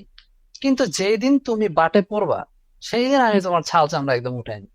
এবং আমি কখনোই মন থেকে তোমাকে ভালোবাসবো, এবার মন থেকে আমি এটা সম্মতি তোমাকে কখনোই দেবো না। একদিন আমাদেরও সময় আসবে, আমরা ভিতরে ভিতরে রিজেন্টমেন্ট নিয়ে বড় মানে জমতে থাকবে, এবং আমরা ওই চিপায় চাপায় যা হয় এগুলো যে এখন সোশ্যাল মিডিয়া আমরা মানে বলে না মানুষ যে আহ, এই অমুক জায়গায় ধরা গেছে, অমুক জায়গায় হ্যাম হয়েছে এই জন্য এসটিন ফাইল দেখে মানুষের ভিতরে এত হাহুতাশ। ধরা হ্যাঁ, পড়েছে। ওই যে ধরা পড়েছে, ঠিক আছে। এইটাই হলো মেইন, মানে এটা হলো আরেকটা মানে দিক, যে এটার কারণে ভাল লাগে যে তোমরা এটার এক্সারসাইজ করতেছো, ভালো কথা। তা এখন আহ এই কাহিনী করতেছো, তো আমরা তো সম্মতি দেই নাই, কিন্তু তোমরা কোনো না কোনো ভাবে যেহেতু বুদ্ধি বেশি, তোমাদের মাথা বেশি, মাথা আছে, সফিস্টিকেটেড মাইন্ড আছে, তোমরা এরকম প্যাচে ট্যাচে করে নিছো, বানাই নিছো। তো ভাইবো না যে আমরা সম্মতি দিয়ে দিছি বা আমরা মানে এরকম মন দিয়ে দিছি, তোমরা করো, সমস্যা নাই। কিন্তু ওই যে ব্যাপারটা হলো তুমি দেহ বা মন পাবা না, তো করো, তুমি দেহ ভোগ করো, সমস্যা নাই, সমস্ত বাসনার পূর্তি করো, কিন্তু আমাদের মন পাবা না। কারণ দিন শেষে তুমি কি ধরো, তোমাকে একটা এক্সাম্পল দেয়, ধরো মঙ্গলে দুনিয়া টুনিয়া সব ধ্বংস করে এলন মাস্ক চলে গেল মঙ্গলে, মার্সে। মার্সে যে সে একা, এখন একা যে সে আছে, এখন একা যে আছে তো তার বন্ধু বান্ধব তো লাগবে কিছু না। বা ধরো আছে হইলো জেফ বেজোস, বিল গেটস বা এরকম বড় বড় সব ক্ষমতাশালী লোকদের সাথে সে আছে, সাধারণ মানুষ নাই, মানে আমাদের মতো ফকিন্নিরা নাই আর কি। যে আমরা যে যেগুলা মানে কোনো মানুষই নেই, এরকম গুটি কয়েক মানুষ আছে। তখন দেখা যাবে কি তাদের ভিতরে কামড়াকামড়ি লাগছে, তারা এখন কাকে রুল করবে? আর সে যাদের সাথে আছে তারা তো রুলড হইতে চায় না, তারা রুল করতে চায়। তো যে রুলড করতেছে তাকে, যে রুলড হইতে চায় বা অ্যাটলিস্ট তাকে কোনো না কোনো ভাবে রুল করা যায় ওরকম মানুষও লাগবে। সো মালিক ও দাসের উপর নির্ভরশীল, দাসও কোনো না কোনো অর্থে কোনো না কোনো ভাবে পছন্দ হোক বা অপছন্দ হোক মালিকের উপর নির্ভরশীল। ব্যাপারটা দেখছো যখন, এই ব্যাপারটা কমপ্লিকেটেড। হ্যাঁ, যে চাবা, কিন্তু মালিক কোনো কোনো ক্ষেত্রে দাসকে দেখতে পারবে না এবং দাসও কোনো কোনো ক্ষেত্রে মালিককে দেখতে পারে। এই জন্য খালি পরস্পরকে কাদা কাদা ছোড়াছুড়ি করবে। ভালো কথা। এটাই হলে এই যে আমরা এই যে মহিলাদের সাথে যে চূড়ান্ত যে বাজে জিনিসটা হয়, সেইটাই আমরা সব সময় যেমন ভাবো আমাদের আমাদের এই যে এখানে যে সরকার রয়েছে সে তো কত রকম কাণ্ডারি করে ফেলেছে না, ইয়ে চুরি ও চুরি এ চুরি, চাকরি চুরি, হেনা চুরি তেনা চুরি। কিন্তু বিষয়টা যখন আরজি করে গিয়ে ঠেকেছে তখন সারা পশ্চিম বাংলা কেঁপে উঠেছে, ঠিক আছে, এই যে রাত দখলের লড়াই ইত্যাদি। তো স্বাভাবিকভাবেই কি আমাদের প্রজাতিতে এই ভাবটা আছে যে ভাই আর যাই করো এই মেয়েদের উপর এই অত্যাচারটা করবা না, আর যাই করো। কারণ দেখবে তুমি তুমি শুনেছো কিনা বলতে পারবো না, যে এখানে একটা বিশ্ববিদ্যালয় আছে না, যাদবপুর, সে যাদবপুরে একটা বাচ্চা ছেলেকেও সে বহুত র্যাগিং ট্যাগিং করে শেষে মেরে ফেলা হয়, ঠিক আছে। কিন্তু যেহেতু যেহেতু সে ছেলে এবং তার উপরে সেই শারীরিক অত্যাচারটা হতে পারেনি যেটা মেয়ের উপরে হয়, তো সেরকম করে কলকাতা কি কি বলি পশ্চিমবঙ্গ কি কলকাতাও কেঁপে ওঠেনি। যেহেতু আরজি করে সেই ভিকটিমটা মেয়ে ছিল, এবং আমি তুলনা করতে চাই না কার উপরে বেশি অত্যাচার বেশি, কিন্তু সেই দিকে কি বেশি ঝুঁকে থাকি সবসময়? এটা জেন্ডার বায়াস বা মানে সেক্সিজম বলা যায়। এটা তো একটা টার্ম আছে না, যে আসলে মানে অন্যায় তো অন্যায় না, তো এটার সাথে তো জেন্ডারের কোনো পার্থক্য নাই, এটা মানে আমরা তো ওইভাবে ধরে নেওয়া হয়। কিন্তু ইন প্র্যাকটিসে দেখা যায় যে মেয়েদের প্রতি একটু সিম্প্যাথি থাকে, ছেলেদের মধ্যে এরকম থাকে না। তো এখন যদি পরিসংখ্যানটাও যদি দেখি, তাহলে দেখা যায় যে মেয়েদের আসলে আমাদের সিস্টেম তো পেট্রিয়ার্কি, তো এখনো আছে, ওইরকমই আছে। তো ওইটার কারণে হয় কি যে মেয়েরা এখনো কিছু কিছু দিক দিয়ে বঞ্চিত। তো ওইটার কারণে একটু মেয়েদের প্রতি একটু সমীহ করা হয়। আর পরিসংখ্যানে দেখা যায় যে যেসব ছেলেদের উপর টর্চার্ড হয়, ওইটা দেখবা যে একটু পরিমাণে কম। মানে খুব ঢালাও ভাবে কি হয়, মানে মেয়েদের মতো ঢালাও ভাবে মনে হয় না হয়। হইলে ধরো আমি যদি একটু রেশিও ধরি, মানে এক্সাক্ট ডেটা না দিয়ে যে একটা অনুমানিক আনুমানিক 10%। তারপরে যদিও ওইটা অ্যাড্রেস করা উচিত, মানে ওটা এড়ায় যাওয়া উচিত না, ওটা অ্যাড্রেস করা অবশ্যই উচিত। কারণ এই মানে অন্যায়ের ক্ষেত্রে তো আসলে কোনো ছেলে মেয়ে বিভাজন করা তো উচিত না, অন্যায় জন্ম, এটা ছেলের সাথে হোক মেয়ের সাথে হোক whatever। তো কিন্তু ওই ক্ষেত্রে দেখা যায় যে একটু নারীদের প্রতি একটু সমীহটা করা হয়। আর এখানে তো আরো অনেক ডাইনামিক্স আছে, যে অনেক সময় দেখা হয় যে নারীদেরকে একটু সমীহ করার পিছনে ধান্দা থাকে পুরুষের, একটু তাদের ব্যানারে দাঁড়ায় যদি তাদের মনটা পাওয়া যায়। আহ, এটাও কিছু মেয়ে আমাকে এটাও আছে। দেখে যে নারীদের খুব কাছে রয়েছে, নারীদের নিয়ে, হ্যাঁ, প্রো ফেমিনিস্ট, হ্যাঁ। কিন্তু তো আচ্ছা প্রো এখানে প্রো মানে ফেমিনিস্টে যদি নারী বাগানো যায়। না, না, এখানে না মানে আমি বলবো কি যে একটু ব্যক্তিগত হয়ে যায়, কিন্তু আমি কোনো নারীবাদী নই, ঠিক আছে? আমি হ্যাঁ, এবং এটা ঠিক যে কিন্তু আমি যেখানে এদের বিরুদ্ধে কিছু অন্যায় হয় আমি কিন্তু যতটা সম্ভব করার চেষ্টা করি। কিন্তু ওই যে মেয়েরা সব ব্যাপারে ঠিক, পুরুষ জাতির কোনো দরকার নেই, পুরুষকে প্রমাণ প্রমাণ করতে হবে যে সে নির্দোষ, এই ধরনের কোনো মতামতে বিশ্বাসী নই। তাই জন্য অনেকে বলে আমি কি নারীবাদী নই, আমি বলি না। তো অন্যায় হচ্ছে ভাই বা নারীদের পক্ষে বেশি অন্যায় হয়, তো সেটা অন্যায় ভাবেই ধরবো এবং তাদের সুরাহা করার চেষ্টা করবো যে অন্যায়টা বন্ধ হোক এবং অপরাধীর শাস্তি হোক। হুম হুম তো হুম। কিন্তু আমি প্রচুর বাজে কথা বলি যে এই যে ফেমিনিস্টরা যে করে, যেমন অতুল সুভাষকে নিয়ে যেটা হলো, এবং আরো বিভিন্ন কাণ্ড বিভিন্ন জায়গায়, যে একটা মেয়ে তো কি বলে একের পর এক জায়গায় ডিভোর্স দিয়ে 7 না 8 জনের কাছ থেকে খরপোশ নিচ্ছে না ও, হ্যাঁ, এটা বিশাল ব্যাপার। আবার এর বিরুদ্ধে বলা যাবে না, মানে এমন একটা ভাব নারীরা করেছে তাই বলবো এ- না, মানে এটা এটা অ্যাকচুয়ালি নারীবাদ না, এটা অ্যাকচুয়ালি ওই পুরুষবাদী।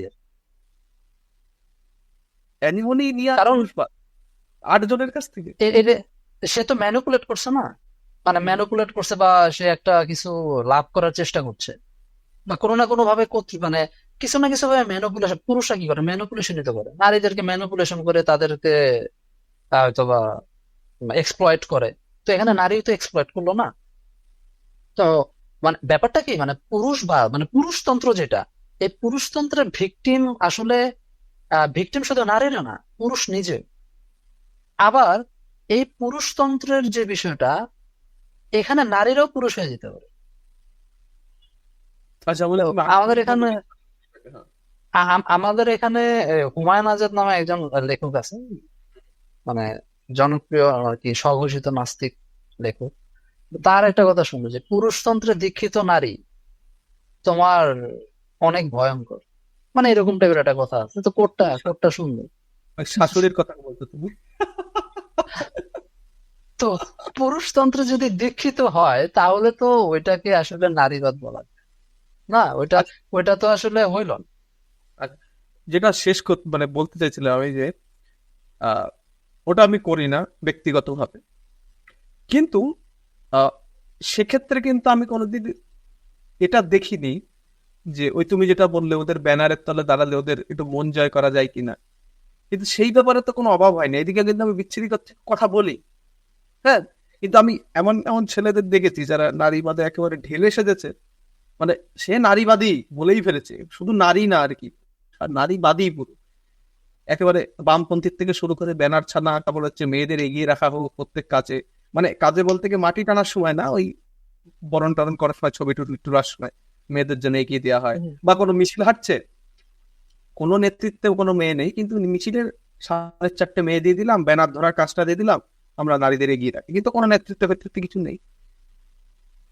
তারা আবার দেখি এক্ষেত্রে মেয়েরা খুব সুকৌশলে এড়িয়ে চলে তাদের, যে ভাই এরা না ফুল ক্র্যাক,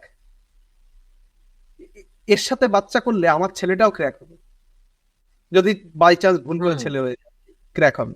এক্ষেত্রে তো Okay, মানে আচ্ছা। ব্যাকফায়ার করে মনে হচ্ছে। হ্যাঁ মানে এখানে একটা সুন্দর কোশ্চেন করা যায়, সেটা হলো যে নারীরাও কি চায় যে আসলে ওইভাবে স্বাধীন, মানে নারীরাও কি আসলে চায় যে ওইটার ঊর্ধ্বে যেতে, যার তাদের সাথে যে অপারেশনটা হচ্ছে ওটার বিরুদ্ধে আসলে কয়জন নারী জেনুইনলি আসলে প্রতিবাদ করতে চায়, নাকি তারা একটা টাইম পরে আসলে এটা মেনে নেয় বা সাবমিসিভ হয়ে যায়? আসলে এটার সাথে না নারী পুরুষের আসলে ওরকম যোগ সাজস নাই। তো এখানের ব্যাপারটা হচ্ছে যে নারী এবং পুরুষ দুইজন দুইজনকে এক্সপ্লয়েট করে। ধরো আমি যদি পুরুষতন্ত্রের কথা বলি, এখানে কি নারীও কি পুরুষতান্ত্রিক হয়ে যায় না? হয়ে যায় তো। যেমন আহ পুরুষরা হয়তো বা বিয়ে টিয়ে করে নারীকে ঘরে গৃহবন্দী করে তাকে টর্চার করবে না? তো অ্যাগেন তো নারীরাও টর্চার করতে পারে, তাদের টর্চারটা হয় প্যাসিভ, থালাবাটি ছুড়বে, তারপরে গয়নাগাটির জন্য বায়না করবে, এমন প্রেসার দিবে, পুরুষ তো নাজেহাল হয়ে যাবে। তো মানে আমি তাকে আসলে ডমিনেট করতে গেলাম। তার হাতে পায়ে নিয়ন্ত্রণ, যে ভাই আমার জন্য খাটো এবার তুমি সারা জীবন। হ্যাঁ দেখেছি, উদাহরণ খাটো। দেখেছি। এবং আহ অনেকেই পুরুষতন্ত্র ছায়াতলে আসতে চায়, এটা তার জন্য বেনিফিশিয়াল। আমি বললাম না যে সবসময় এই জিনিসটা মাথায় রাখতে হবে, আয়েশ আরাম খাউন এবং চলুন, এই চারটা জিনিস মাথায় রাখতে হবে। মানে তুমি কি এইটা পুরো- বলতে চাইলে যে সেই কোন একটা মেয়ের যা শিক্ষাগত যোগ্যতা, তাকে খুব বেশি হলে একটা মানে কাঠ মিস্ত্রি, বা খুব বেশি হলে কাঠ মিস্ত্রি মাইনে ভালো, কিন্তু যাই হোক কাঠ মিস্ত্রি, কিন্তু হ্যাঁ যদি সেটুকু না পায় তাহলে রাজমিস্ত্রি হবে আর কি। তো সে রাজমিস্ত্রিগিরি না করে স্ত্রী হওয়া প্রেফার করে আর কি, যে রাজমিস্ত্রি ভাই হবে না, ওর থেকে ভাই কারো স্ত্রী হয়ে যাবো। অনেক অনেক মেয়ের ক্ষেত্রে দেখা যাবে যে সে শিক্ষিত হয় এই কারণে যে যাতে, ভালো আমি ছেলে। সবার ক্ষেত্রে বলতেছি না, এটা একটা অ্যাঙ্গেল, এটা একটা অ্যাঙ্গেল হিসেবে সবার ক্ষেত্রে না, যাতে মিসআন্ডারস্ট্যান্ডিং না হয়। তো হয় এই কারণে যাতে ওই ভালো, মানে আর একটু ওই যে আছে না যে একটু গুচি টুচি, তারপরে আরো ব্র্যান্ডের কাপড় চোপড়, ওই ওই টাইপের হাজবেন্ড যাতে ধরা যায়। তো বেশিরভাগ অনেকেই আছে দেখবে যে 20,000 30,000 40,000 টাকা কামায় যাতে 4 লাখ টাকার 5 লাখ টাকা বেতনের হাজবেন্ড পাওয়া যায়। তো ইকুয়েশন তো সেমই থাকলো না। সে তো তার প্রাইড নিয়ে চিন্তিত না, সে তো চিন্তিত আয়েশ আরাম খাউন এবং, যাই হোক বারবার না বলি জিনিসটা, সে তো সে তো আচ্ছা, ওইটা নিয়ে চিন্তিত। ওকে। এবং পুরুষও সেম, পুরুষ তখন খুঁজবে হলো যে আমার অনেক টাকা আছে, তাহলে আমি সুন্দরী থেকে সুন্দরী খুঁজবো, আমি কেন এই করবো, স্বাভাবিক। সবে আমি কচি খুঁজবো, 18 19 20। আরে তো আরে তোমার এদিকে একটা কাহিনী, টেন্ডেন্সিটা চলে যায়। একটা কাহিনী বলি তোমার। একই পরিবার, হ্যাঁ, একই পরিবার, পরিবারের এক মেয়ে আছে, তার সে পড়াশোনার নামে নাটক করছে। যাই হোক, মানে এমন কিছু যে ও পড়াশোনা করে অন্তত আজ যাই হোক কোনো মেয়ে খারাপ হতে পারবে না। কারণ ওই যে ওই লাইনে ওই ছেলে মানুষের একেবারে নাক ডলতে ডলতে খসে যায়, তারপরে কিছু হলে হয় যদি নাম হয়। কিন্তু ওরম হুম। ডলাডলি করবে না সে, কারণ হচ্ছে ভাই বাবার টাকা আছে, ভাই অত ডলাডলি কি দরকার? ভালো কথা। এবার সে টুনির মা বায়না ধরেছে যে আমি 30-এর আগে বিয়ে করবো না। ভালো কথা, তার ব্যক্তিগত ব্যাপার, খুব ভালো কথা, তার একেবারে ব্যক্তিগত ব্যাপার, আমাদের কি বলার আছে।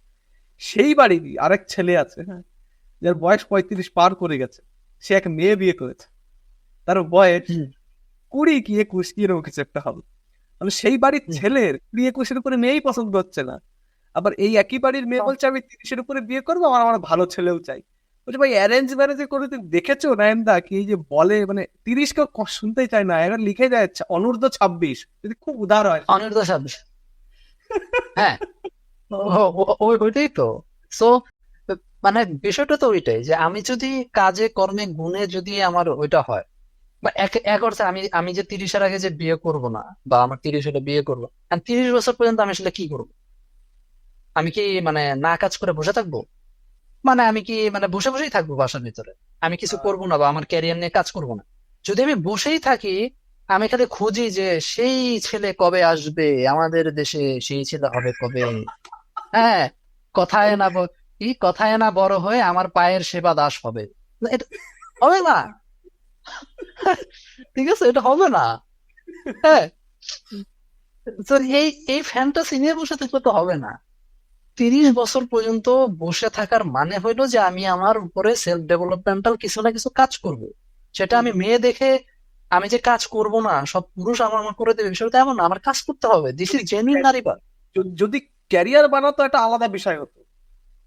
হ্যাঁ, ইভেন ক্যারিয়ার বানাক, সে 30 বছর পর্যন্ত সে ক্যারিয়ার বানাক, কিন্তু এখন কথা হলো যে ক্যারিয়ার বানানোর পরে আমার কেন ওই ছেলেকে চুজ করতে হবে যার যে তার ভ্যালু সেট করে দিছে তার কোচিং নিয়ে পছন্দ। সে শুধু শরীরই বোঝে, সে গুণ বোঝে না। আমার কেন ওই ছেলেকে কেন পছন্দ করতে হবে? কারণ আমার তো ভ্যালু তো তখন চেঞ্জ হয়ে গেছে। যে আমি ভাই 30 পর্যন্ত ওয়েট করছি, আমি আমার কাজকর্ম দিয়ে আমি আমার গুণে বিকশিত হয়েছি। তো আমি এরকম কাউকে খুঁজবো যে গুণে বিকশিত, তাই না? এরকমটাই তো আমার ভ্যালু হওয়ার কথা। কিন্তু না, কথাটা হলো যে আমি ওয়েট করব, আমি ওয়েট করে ওইরকমটা একটা খুঁজবো, আবার আমি নারীবাদের ফায়দাটাও নিব, যে আমার এরকম করে দেখবে, দেখভাল করবে। তো এটা তো আসলে মানে যে কি বলে, সুবিধাবাদী অবস্থা হয়ে গেল। হ্যাঁ, কিন্তু না, এরকম হয় না। এবং যে ফাপড়ে ব্যক্তি, সে ব্যক্তি মানে এরকম ব্যক্তি যারা আছে ফাপড়ে পড়তে পারে। ফাঁপেরও পড়তে পারে এবং ফ্রাস্ট্রেটেড হবে তারা। তার চেয়ে ভালো, তার যদি এটাই প্ল্যান থাকে যে না আসলে তার ওই ঘর কন্যাই হইতে হবে, তাহলে তার উচিত ভাই, আমার বয়স যখন 18 হয়ে যাবে, পার হয়ে যাবে 19 কি 20, আমার তখন থেকে একটা ওইরকম টাইপের হাজবেন্ড হয়ে একটা ঘর সংসারী কেমনে হইতে হয়, কেমনে করে আর কি হাজবেন্ডের ডোমিনেশন সহ্য করতে হয়, সাবমিসিভ কেমনে হইতে হয়, এটার একটা ক্লাস করে নেয় বা কোনো কোর্স কিনে ফেলে, কিনে টেনে আমি সে ওইরকম হয়ে গেলাম। সিম্পল। নতুবা ক্যারিয়ার বানাও, কিন্তু মাঝামাঝি আবার কি ঝুলাঝুলি তাই তো বুঝি না। আচ্ছা, হ্যাঁ, আর এই ক্যারিয়ার বানাইলে আসলে ওইরকম টাইপের ছেলেই তোমার পছন্দ হবে, যে যার ওইরকম, কারণ ক্যারিয়ার মানে তো মেহনত লাগে না, এমনি এমনি তো ক্যারিয়ার হয় না হাওয়া থেকে। তো ওরকম মেহনতি ছেলেই পছন্দ হবে। এখন ওই ছেলে যদি ধরো গুণ থাকে ছেলের, ছেলে যদি একটু কমও কামায়, সাপোজ 4 লাখ না কামাইলো, সে হয়তো ওই ছেলে ধরো 40-50 কামায়, হ্যাঁ, ওই মেয়ে হয়তো বা সানন্দে তার সাথে ঘর সংসার করে সুখী হইতেই পারে, কারণ তার ভ্যালু তো ওইটাই। আবার না, চলো দিন শেষে ছেলেটাকে একটু সুখ দাও, খালি ওর সুখের জন্য তুমি পাত্র খুঁজছো, পাত্রের সুখ দেখবা না। যাই হোক, আচ্ছা, এপস্টিন এই যে ফাইলে যদি, ছেলের সুখ দিয়ে দিলাম তো। আচ্ছা যাই হোক, আচ্ছা ও এপস্টিন না, ফাইলে এপস্টিন ফাইলেও এটা আছে, এপস্টিন ফাইলেও এটা আছে যে তুমি দেখো এপস্টিন ফাইলে কি হয়েছে, ওখানে কিন্তু সেই এই যে কম বয়সী খুঁজতেছে। তো মানে একদম কুচি থেকে কুচি এই যে ব্যাপারগুলো খুঁজতেছে। এত বয়সের মানুষের এত কম বয়সের প্রতি কেন ফ্যাসিনেশন হবে, এটা নিয়ে অনেকে এটা আমাদের চাপাদের, এটা আমরা চাপাই, কেন থাকবে? ওই থাকে, থাকে তো, তো বাস্তব, যেমন আমাদের গোপ পায় এমনি থাকে, কি আর করতে পারি। হ্যাঁ, কিন্তু এটা কিন্তু আবার নতুন না, এটা এটা শুধু হলো এপস্টিন ফাইলের লোকরাই করেন, এটা আরো নানা বর্গের মানুষই করে। বা ইতিহাস ঘাটলে দেখা যাবে যে সমাজের নানা বর্গের মানুষরাই কিন্তু দেখবে যে আড়ালে আবডালে এই জিনিসগুলো হয়, কিন্তু কেউ ওরা স্বীকার করে না, আর তাদেরটা বাইরে হয়ে গেছে। এই আর ওরাও তো বর্তমান সমাজের রাজা রাজড়াই না, রাজা মহারাজা সম্রাট। ওরা করতো, এরা করবে না, কি মানে ভাবা যায় নাকি যে করবে না? হ্যাঁ, আর এপস্টিন ফাইল তো বাদই দিলাম, এর থেকে কত ন্যাক্কারজনক ধর্ষণ, শিশু 3-4 বছরের শিশুদেরকে ধর্ষণ করা হইতেছে, এটা কারা করে? এগুলো কারা করে? মানে ধর্ষণ মানে কি, যে কোনো না সহ। হ্যাঁ, হ্যাঁ, মাথা খারাপ বা এইগুলা। তো আমাদের সমাজে এগুলো তো আছে না। তো এইগুলার এইগুলোর সময় আমরা কথাবার্তা ওরকম বলি না, বা যা যে ভিকটিম বা তাদের নিয়ে আমাদের কোনো ধরনের কোনো রিসার্চ নাই, গবেষণা নাই, বা কিভাবে এটা হয় ওইগুলো নিয়ে কোনো অ্যাকশন নাই। তারপর কি এপস্টিন ফাইল হইলো, এটা নিয়ে আমাদের একদম পুরা সরগরম জিনিস হয়ে গেল। এটা হয়েছে মূলত কোন সেলিব্রিটি টাইপের মানুষ যদি এরকম কিছু করে, তখন আমাদের একটা ওয়াও ফ্যাক্টর। যদি আমরা যাই না, যে যে তুমি বললা যে সালমান সালমান খান সালমান খান তো আর সন্ন্যাসী হয়ে যায় না, না, স্বামী বিবেকানন্দ হয়নি। হ্যাঁ, তো সে সমাজে যদি সে বিয়ে করে নাই, তার মানে সে ব্রহ্মচারী আছে, এটা তো না। একটা ভালো শব্দ বন্তনী বুঝলে, স্বামী, স্বামী মানে তো বর বোঝায়। তো স্বামী বিবেকানন্দ হয়নি, স্বামী পরমানন্দ হয়ে গেছে। এই স্বামীর মানেটা আসলে একটু ডিপ ছিল, আমি, হ্যাঁ, মানে যে নিজের মতো হতে পারছে, যে নিজের অর্থটা জানে, নিজের আমিত্বের ওই অর্থটা জানে, সে বুঝে। এটা একটা ডিপ মিনিং আছে, এই জন্য বলা যায় স্বামী বিবেকানন্দ। নট নেসেসারিলি স্বামী বিবেকানন্দ হইতে হবে, তার মানে তার স্ত্রী বিবেকানন্দ থাকবে, এরকম কিছু না। হ্যাঁ, তো মানুষের পারসেপশনটাই হইলো খুব লিমিটেড পারসেপশন, মানে যা দেখানো হয় আমরা শুধু অতটুকুই দেখতে পারি, যা দেখানো হয় না সেটা আমাদের আর বোঝার কোনো ক্ষমতা নাই, বা আমরা ওইভাবে বুঝি না। অনেকের, আমি এটা এটা হওয়ার পরে অনেকে নাকি বলতেছে যে, মানে এটা একটা ধারণা, অনুমান, বলতেছে যে এখন এপস্টিন ফাইল লিক হয়েছে, আসলে এটা একটা চক্রান্ত, লিক করা হয়েছে, এটার পিছনে কারণ আছে, এখন লিক করার দরকার আছে। মানে এটা একজন, আমি একটা পোস্টে দেখছিলাম, তো এই জন্য আমি শিওর শট বলবো না, অনুমানে বলবো যে এটা এখন চাচ্ছে যে তাদেরকে ফ্ল্যাশ করে দিয়ে পিছে আরো নতুন কোনো পরিকল্পনা বা চক্রান্ত বা অন্য কিছু করা, এটা ডিপ স্টেট না কি জানি একটা এইসব টাইপের কথা বলতেছি। যাই হোক, যে না এখন এপস্টেইন ফাইলটা রিলিজ হচ্ছে, এতদিন কেন এপস্টেইন ফাইল রিলিজ হলো না, হঠাৎ করে কেন এখন রিলিজ হচ্ছে না? এটা তো এতদিন ধামাচাপা পড়েছিল, তাহলে মানে হঠাৎ করে এখন কেন, এই কোশ্চেনটা আসে না যে এখন কেন রিলিজ? ভালো কথা, এপস্টিন এটা ফাইল একটা নিয়ে তো কোশ্চেন। অনেকটা আলোচনা। হ্যাঁ, অবশ্যই দর্শকরা যদি কি উত্তর দিতে পারে তো দেবে অবশ্যই। তোমার আমার হ্যাঁ, দুজনের চ্যানেলে ছাড় করতে দর্শকরা অবশ্যই দেখতে চেষ্টা করবে। একটা জিনিস যে এই যে ইরান এই আক্রমণ করে আমেরিকা উপরে, রাশিয়া আক্রমণ করেছে ইউক্রেন, চীন হয়তো আক্রমণ করতে পারে তাইওয়ান, এদিকে ইসরায়েল আর এই মধ্যপ্রাচ্যের দেশগুলোর মধ্যে মারামারি মুষ্টযুদ্ধ মানে চলেই চলেছে। আমেরিকা আবার ভেনেজুয়েলার দিকে চোখ বাড়িয়েছে, ঠিক আছে। এদিকে ভারত পাকিস্তানের মধ্যে তো একটু হয়ে হলো, আবার ভবিষ্যতে হবে কিনা ঈশ্বর জানে। পাকিস্তান আফগান। পাকিস্তান আফগানিস্তানকে আক্রমণ করেছে, মানে এই তৃতীয় বিশ্বযুদ্ধ কি আমরা সচক্ষে দেখছি? কারণ 1939 বা 40 নাগাদ ইংল্যান্ড আর ফ্রান্স তো স্বীকারই করতে চায়নি দ্বিতীয় বিশ্বযুদ্ধ শুরু হয়ে গেছে। ওর বলছে না না, এটা ওই বিচ্ছিন্ন ঘটনা। কি মনে হয় তোমার এতে? আমার আসলে মনে হয় কি, যে আজকে আমি একটা গল্প ফেসবুকে শেয়ার করলাম। আহ, ওখানে আমি লিখছিলাম যে শান্তি আসলে, আহ দুনিয়াতে যে শান্তি, ওটা আসলে একটা যুদ্ধের প্রস্তুতি। তো দ্বিতীয় বিশ্বযুদ্ধের পর তো একটা কোল্ড ওয়ার টাইপের ভাইব চলতেছে সব জায়গায়, চলতেছিল। তো অনেক দিন ধরে আর কি আয়েশ করে যুদ্ধ করা হয়নি। তা আয়েশ আমার করে মনে হয় এখন ওই, তা আয়েশ করে যুদ্ধ হয়নি। তা আমার কাছে মনে হয় যে এই যে প্যাসিফিস্টরা যে বলে, শান্তিবাদী যারা আছে, তো শান্তি চাই, আমরা সবাই শান্তি চাই, কিন্তু শান্তিটা কিসের বিনিময়ে? ওই যুদ্ধের বিনিময়ে শান্তিটা আসে। মানে এটা একটা খুব ব্রুটাল লাগে শুনতে। যেমন লিও টলস্টয়ের যে বই আছে, ওখানেও দেওয়া ওয়ার এন্ড পিস, ফার্স্টে যুদ্ধটাকেই আনছে, সে বলে না পিস এন্ড ওয়ার। কারণ পিস হলে ওয়ারের তো বিষয়টা আসার কথা না। বাট আমি যদি একটু ঘুরাইও দিই যে শান্তি এবং যুদ্ধ, এটাও সত্যি। কারণ শান্তি আসলে কেউ থাকতে চায় না।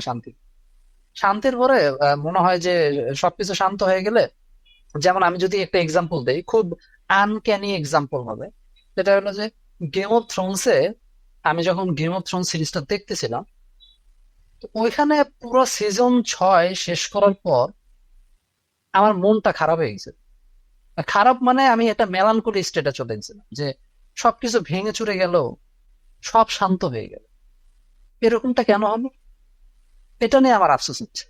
আমার কিন্তু খুশি হওয়ার কথা যে আচ্ছা, যুদ্ধ টুদ্ধ শেষ, সবকিছু শান্ত হয়ে গেছে, ভালো লাগার কথা। না, আমার এখানে দুঃখ লাগতেছে যে শেষ হয়ে গেল, তো এখন সিরিজ আর কিছু হবে না, কাহিনী কাহিনী কিছু হবে না, সব আগের মতো মেরমেরা হয়ে যাবে। এটা কি আমি, মানে এই যে চিন্তাটা আমার মাথার ভিতরে আসলো, তখন আমি চিন্তা নিলাম যে তাহলে এটা খারাপ লাগে, খারাপ লাগতেছে কেন? এবং এই সিজন দেখে অনেকেরই খারাপ, আমি এরকমটা হয়। ইভেন আমি যদি আরেকটা এক্সাম্পল টানি, মুভি দিয়ে টানলাম, কারণ বাস্তবতা দিয়ে টানলে আবার নানা ধরনের কেস খেতে হয়, মুভি দিয়ে টানাটা ভালো। তো ভাইকিংস, সো ভাইকিংস নামে একটা সিরিজ আছে, ওইখানে আইভার নামে একটা ক্যারেক্টার আছে। তো আইভার হইলো, সে জন্মগত ভাবেই লুলা থাকে। তো লুলা থাকার কারণে সে দুর্বল থাকে। তো এই দুর্বলতার কারণে সবাই তাকে পাত্তা দেন, কারণ একটা লুলা মানুষ, লুলা মানুষকে কে পাত্তা দিল? তো এটা নিয়ে তার ভিতরে একটা ক্ষোভ জন্ম, মানে ক্ষোভ মানে প্রচন্ড ক্ষোভ, যে আমিও একদিন ক্ষমতা হাসিল করব, এবং ক্ষমতা নিয়ে আমি যে দুর্বল, আমি সবাইকে জাতা করে পিষ্ট করব। কারণ আমাকে তো সবাই লুলা ভাবে, মানে ইউজলেস ভাবে। তা আমি একদিন ক্ষমতা নিয়ে সবাইকে দেখাই দিই যে ক্ষমতা কাকে বলে। তো ঠিক ঠিক সে ক্ষমতা নেয়, কারণ তার মাথা অনেক শার্প থাকে। যেহেতু সে, তার ওই অ্যাম্বিশন জন্মায়, তার একটা দুর্বলতা আছে, ওই দুর্বলতাটাই তার শক্তি হয়ে যায়, কারণ তাকে কেউ সন্দেহ করে না। এই লুলা মানুষ একটা রাজ্যের কি ক্ষতি করবে? কিন্তু সে যে বুদ্ধিগুলো রচনা করে ওই বুদ্ধিগুলো দিয়ে সে অনেক যুদ্ধে জয় করে ফেলে। এই তার এই মানে দুর্বলতাটাকে শক্তি বানায় সে অনেক যুদ্ধই জয়ী হয়। যুদ্ধ জয়ী হয়ে একসময় সে রাজা হয়ে যায়। রাজা হওয়ার পরে সে স্বৈরাচারী হয়ে যায়। সবাইকে পারলে সবাইকে টর্চার করে, সবাইকে এটা করে সেটা করে, মানে টর্চার মানে ভয়াবহ লেভেলের টর্চার করে। তো এটা টর্চার মর্চার করে তার ওই আক্ষেপ থেকে, যেহেতু সে দুর্বল ছিল তাকে সবাই মানে দলিত মূলিত ই করছে, পাত্তা দেয়নি। তো এখন সে সবাইকে টর্চার করে ওইটা ঝাল মিটাচ্ছে। তো এরকম করে করে সে একসময় যুদ্ধ টুদ্ধ লিপ্ত হইলো, যুদ্ধ টুদ্ধ করলো। তারপরে একটা টাইম পরে সে ধীরে ধীরে তার নিজের ভুলটা বুঝতে পারলো, যে আচ্ছা সে আসলে ওরকম টাইপের মানে ভয়াবহ লেভেলের শাসক হয়ে যাচ্ছে। তো তারপরে একসময় প্রচন্ড যুদ্ধ টুদ্ধ করে সে ক্লান্ত বিধ্বস্ত একটা সাগরের পাড়ে বসে আছে। কারণ তখন আর যুদ্ধ নাই, যুদ্ধ থেমে গেছে। মানে মোটামুটি তার যেসব আন্ডারস্ট্যান্ডিং করার কথা ছিল সে সব জায়গাতেই তার আহ খায়েশ ফুয়েশ মিটিয়ে সে এখন শেষ, সব শান্ত। তো তখন পিছন থেকে তাকে এসে একজন বলতেছে, ড্রাইভার তুমি এখন কি করো, সব থেমে গেছে, সব তো শেষ। তখন তার ভিতরে যে একটা অস্থিরতা, একটা উসখুস যে মনোভাব, কারণ সে অ্যাকচুয়ালি যুদ্ধ চায়। সে চায় যে যুদ্ধ করেই প্রাণবন্ত থাকতে। তারপরে কি হলো, সে শান্তিতে বেশিক্ষণ থাকলো না। সে আবার যুদ্ধের ময়দানে যে যুদ্ধ করতে করতে তার পা ভেঙে মরে গেল। তো এই যে সাইকোলজি মানুষের, হ্যাঁ সাইকোলজিটা, তো মানুষ মানুষ আসলে শান্তিতে ওইভাবে থাকতে চায় না।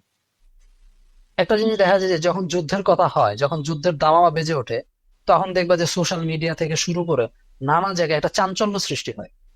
এই লাগছে রে, ওরে কি মিসাইলটা মারলো রে, মিসাইলটা মানে ভিডিও গেমের মতো, মানে মিসাইলটা মেরে আয় হে, ওটা ভেঙে ফেললো। তারপরে আবার ব- মানুষরা আবার নানা দলে বিভক্ত হয়ে যায়। বিভক্ত হয়ে এক দলের মানুষ আরেক দলের মানুষকে কি করে, যে তুমি এই দলের পক্ষে আছো তুমি খারাপ, তুমি ওই দলের পক্ষে আছো তুমি খারাপ। মানে এরকম জিনিসটা চলে, ড্রামা চলে। বেশ বেশ তো মজা লাগে। মানে বেশ মজা লাগে। মানে চায়ের কাপে তখন ঝড় ওঠে, চায়ের স্টলে স্টলে নানা ধরনের কথা হয়, যে ভাই দেখছেন এখন কি হবে, মানে একটা টপিক খুঁজে পাওয়া যায়। আর শান্ত হয়ে গেলে, হ্যাঁ আমি যদি এখন আবার চীনা ফিলোসফারদের কাছে আনি, এক্সাম্পল আনি, তখন বলবে যে একটা ইউটোপিয়ান বা একটা স্বর্গীয় সমাজ কি হয়। স্বর্গীয় সমাজের লোকরা কখনো কথা বলে না। সেই গ্রামে সেই গ্রামে কোনো আওয়াজ হয় না, সেই গ্রাম নিঃশব্দ থাকে, নীরব থাকে। সেখানে কেউ কাউকে নিয়ে কারো মাথা ব্যথা, নিশ্চুপ থাকে সবকিছু। এই শান্তি কি কারো পক্ষে বেয়ার করা সম্ভব? হুম। এই অতুল নীরবতা সম্ভব না। তো তখন কি করে, বেশিরভাগ মানুষই, কেউ কেউ হয়তো বা শান্তিবাদী সন্ন্যাসী চুপচাপ থাকতে ভালোবাসে, যে বেশিরভাগ মানুষ চুপচাপ থাকতে পারে, তাদের জন্য যুদ্ধ দরকার। তখন তারা কি করবে, যুদ্ধের কথা শুনে তারা তো তখন মানে একটা টপিক খুঁজে পাবে, খুব মজা, তাদের ভিতরে থ্রিল কাজ করবে, যে হাই হাই তৃতীয় বিশ্বযুদ্ধ হয়ে গেছে। তারপর এই থ্রিলের পরিণাম কি, এই থ্রিলের পরিণাম হলো অনেকগুলো মৃত্যু হবে, এবং যার সাথে মৃত্যুটা ঘটবে সেই এটার মর্মটা বুঝতে পারবে। সে তখন কি করবে, সে তখন ভাবে আমি আর যুদ্ধ চাই না, আমি শান্তি চাই। তো এইটা যখন আরো ধরো এই যে এতজন ধরো যুদ্ধের ভিতর যে জড়িত হয়ে গেল সবাই, তো এই যুদ্ধ যখন একটা পর্যায়ে ইনএভিটেবল হয়ে যাবে, যে আর সম্ভব না এটা থেকে ফিরে আসা, সমস্ত রক্তারক্তি কাণ্ড, একটা বিশৃঙ্খলা তৈরি হবে, যে যার প্রাণ নিয়ে পালাবে, যেটা প্রথম দ্বিতীয় বিশ্বযুদ্ধ হয়েছিল। সবাই সবার মতো করে কে কি করতেছে কোন দিকে কেউ জানে না। একটা থ্রিলিং পয়েন্টে থ্রেশহোল্ডে উঠতে উঠতে থাম, সব শান্ত হয়ে যাবে। তারপরে যারা বেঁচে থাকবে তারা তখন হা করে বলবে, কি হইলো এটা, যুদ্ধটা না হলেই ভালো হতো। কেন হইলো, না হলেই ভালো হতো। মানুষ আসলে ঠেকেই শেখে। না না, আমরা এবার শিক্ষা নিছি, আমাদের আবার আর একটা জাতিসংঘ বানানো উচিত। জাতিসংঘ বানায়া তারপরে আমার এই আগের জাতিসংঘ ভুয়া ছিল, এর জাতিসংঘের আগেরটা যেটা ছিল, হ্যাঁ লিগ অফ নেশনস, ওইটাও ভুয়া ছিল। হ্যাঁ, তো এখন আমাদের আরেকটা বানাইতে হবে। আমরা প্রমিস করতেছি আমরা এরপর আর যুদ্ধ লড়ব। এরকম হাজারটা প্রমিস নেওয়া হয়েছে যে বায়নার জন্য, একটা প্রমিসও বাস্তবায়ন। একটা বই আছে বুঝলে, দ্য ফোর্থ টার্নিং বলে, হ্যাঁ ওখানে এরকম হ্যাঁ বলেছে। জানি। হ্যাঁ হ্যাঁ, ওটা মানে দর্শকদের একটু বলে দিই যে ওখানে রয়েছে যে একটা যুদ্ধ, মানে ধরে নিন কেবল একটা যুদ্ধ শেষ হয়েছে, তো যুদ্ধে যে প্রজন্মটা অংশগ্রহণ করেছিল তারা খুবই প্রতিষ্ঠানবাদী, মানে ভাই হ্যাঁ আমাদের দেশকে শক্ত করতে হবে, হ্যাঁ ভাই ভালো করে স্কুলে সবাইকে যেতে হবে, স্কুল কামাই দেওয়া যাবে না, এই তুমি এই আমাদের ধর্মের থেকে বিরুদ্ধে কথা বলছো কেন, আমরা ধর্ম এক মানে এক। তারপর ওদের যারা সন্তানরা হয় তখন একটু একটু তারা শিকল ভাঙতে, মানে আমি সে শিকল বলছি মানে এটা খারাপ বলছি না, মানে একটু বন্ধন খুলে বলতে না না না আমারও তো নির্দিষ্ট একটা চিন্তা ভাবনা রয়েছে, মানে ওই ব্যক্তি স্বাতন্ত্র্যতা একটু প্রাধান্য পায়। তারপরে তৃতীয় প্রজন্মে আস্তে আস্তে এইটা মানে রাহাজানিতে মানে পরিণত হয় যে ভাই সবাই মুক্ত, তাহলে ভাই প্রতিষ্ঠানগুলো কই, কেউ স্কুলে যাচ্ছে না, যে যার মতো শিক্ষা নিচ্ছে, রাষ্ট্রের যেটা দরকার সে সেটা পাচ্ছে না, মানে ওই যেমন ওই আমেরিকার হিপি কালচার বা হুম এরকম উদাহরণ আমরা দিতে পারি যে কোনো নিয়ম কানুন কিচ্ছু নেই। তারপরে তাদের যা ছেলে মেয়ে হয় বা পরের প্রজন্ম তাদের ছেলে মেয়ে হয় কিনা কি জানি, তারা ছেলে মেয়ে নিতে মানে নেওয়ার পক্ষে কিনা। এবার পরের যে প্রজন্ম আসে তারা দেখে কি ওই কাদের মাঝে পড়েছি, এদের মধ্যে কোনো বোধ নেই, ভাই যুদ্ধে যাব, এখন আমাকে শেখাচ্ছে সবার এক একটা লিঙ্গ আছে, লিঙ্গের সংখ্যা 72-এর বেশি। বলে ভাই যুদ্ধ যাব, আমার মানে মানে যুদ্ধ যাব না, মানে আমাদের দেশে আক্রমণ হয়েছে বা ইত্যাদি, খুব খারাপ অবস্থা, চাষবাসের ফলন কম হয়েছে, তো ভাই সবাই মিলে চাষটা করি বা সবাই মিলে শত্রুকে প্রতিহত করি। না ভাই ও না, লিঙ্গটা এরম না এরম, তুমি ওকে ওইভাবে দেখ, মানে মানে সবাইকে যেতে হবে ভাই, ওসব নটাঙ্কি করলে হবে না। এরকম একটা প্রজন্ম আছে যারা আবার বলে যে ভাই প্রতিষ্ঠানে ফিরে চল, যে প্রতিষ্ঠানহীনতা আমাদেরকে মানে শিকড়হীনতায় পরিণত হয়েছে, কিছু নেই আমাদের, আমরা যে এক দেশবাসী হুম কিসের ভিত্তিতে, ক্রিকেটের ভিত্তিতে, যে সারা বাংলাদেশ বা সারা ভারত এক এক ক্রিকেট টিমকে সাপোর্ট করে তাই আমরা এক, এটা কোনো কথা হলো? হুম।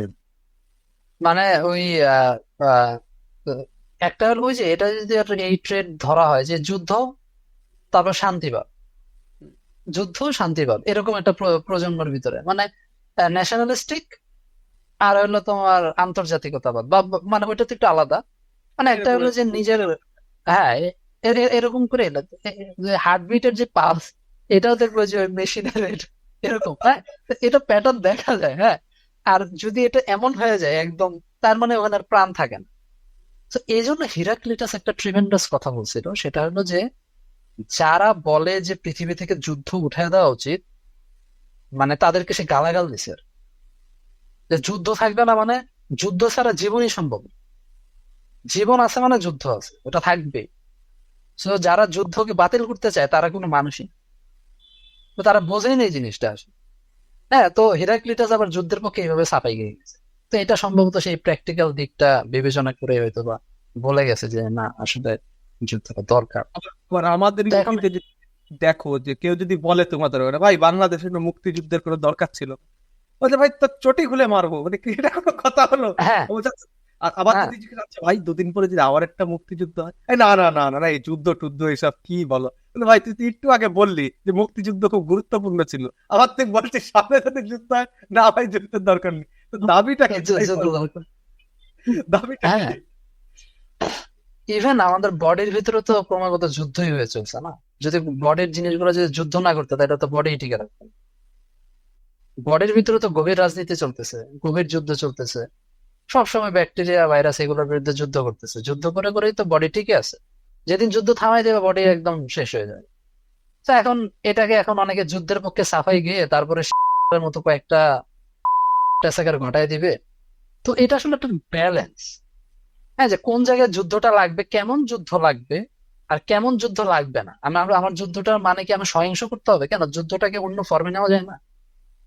যেমন এই যে ক্রিকেট খেলার যে ফর্ম, তারপরে জ্ঞানে জ্ঞানের যে যুদ্ধ, মানে যুদ্ধটা কথায় হোক, শারীরিক ক্ষেত্রে না চলে আসে, না না ফুটবলে তো তর্কে তর্কে শারীরিক হোক। হয়, ভালোই লাগে। ফুটবলে তো শারীরিক হয় ভালো। হ্যাঁ, বাট ওটার মানে যে বিষয়টা ওরকম হচ্ছে, বিষয়টা এরকম না। মানে যুদ্ধের ব্যাপারটা হলো কি যে তর্ক, আমরা যে তর্ক করি এটাও তো একটা যুদ্ধই, ভার্বাল একটা তর্ক করতেছি একসাথে।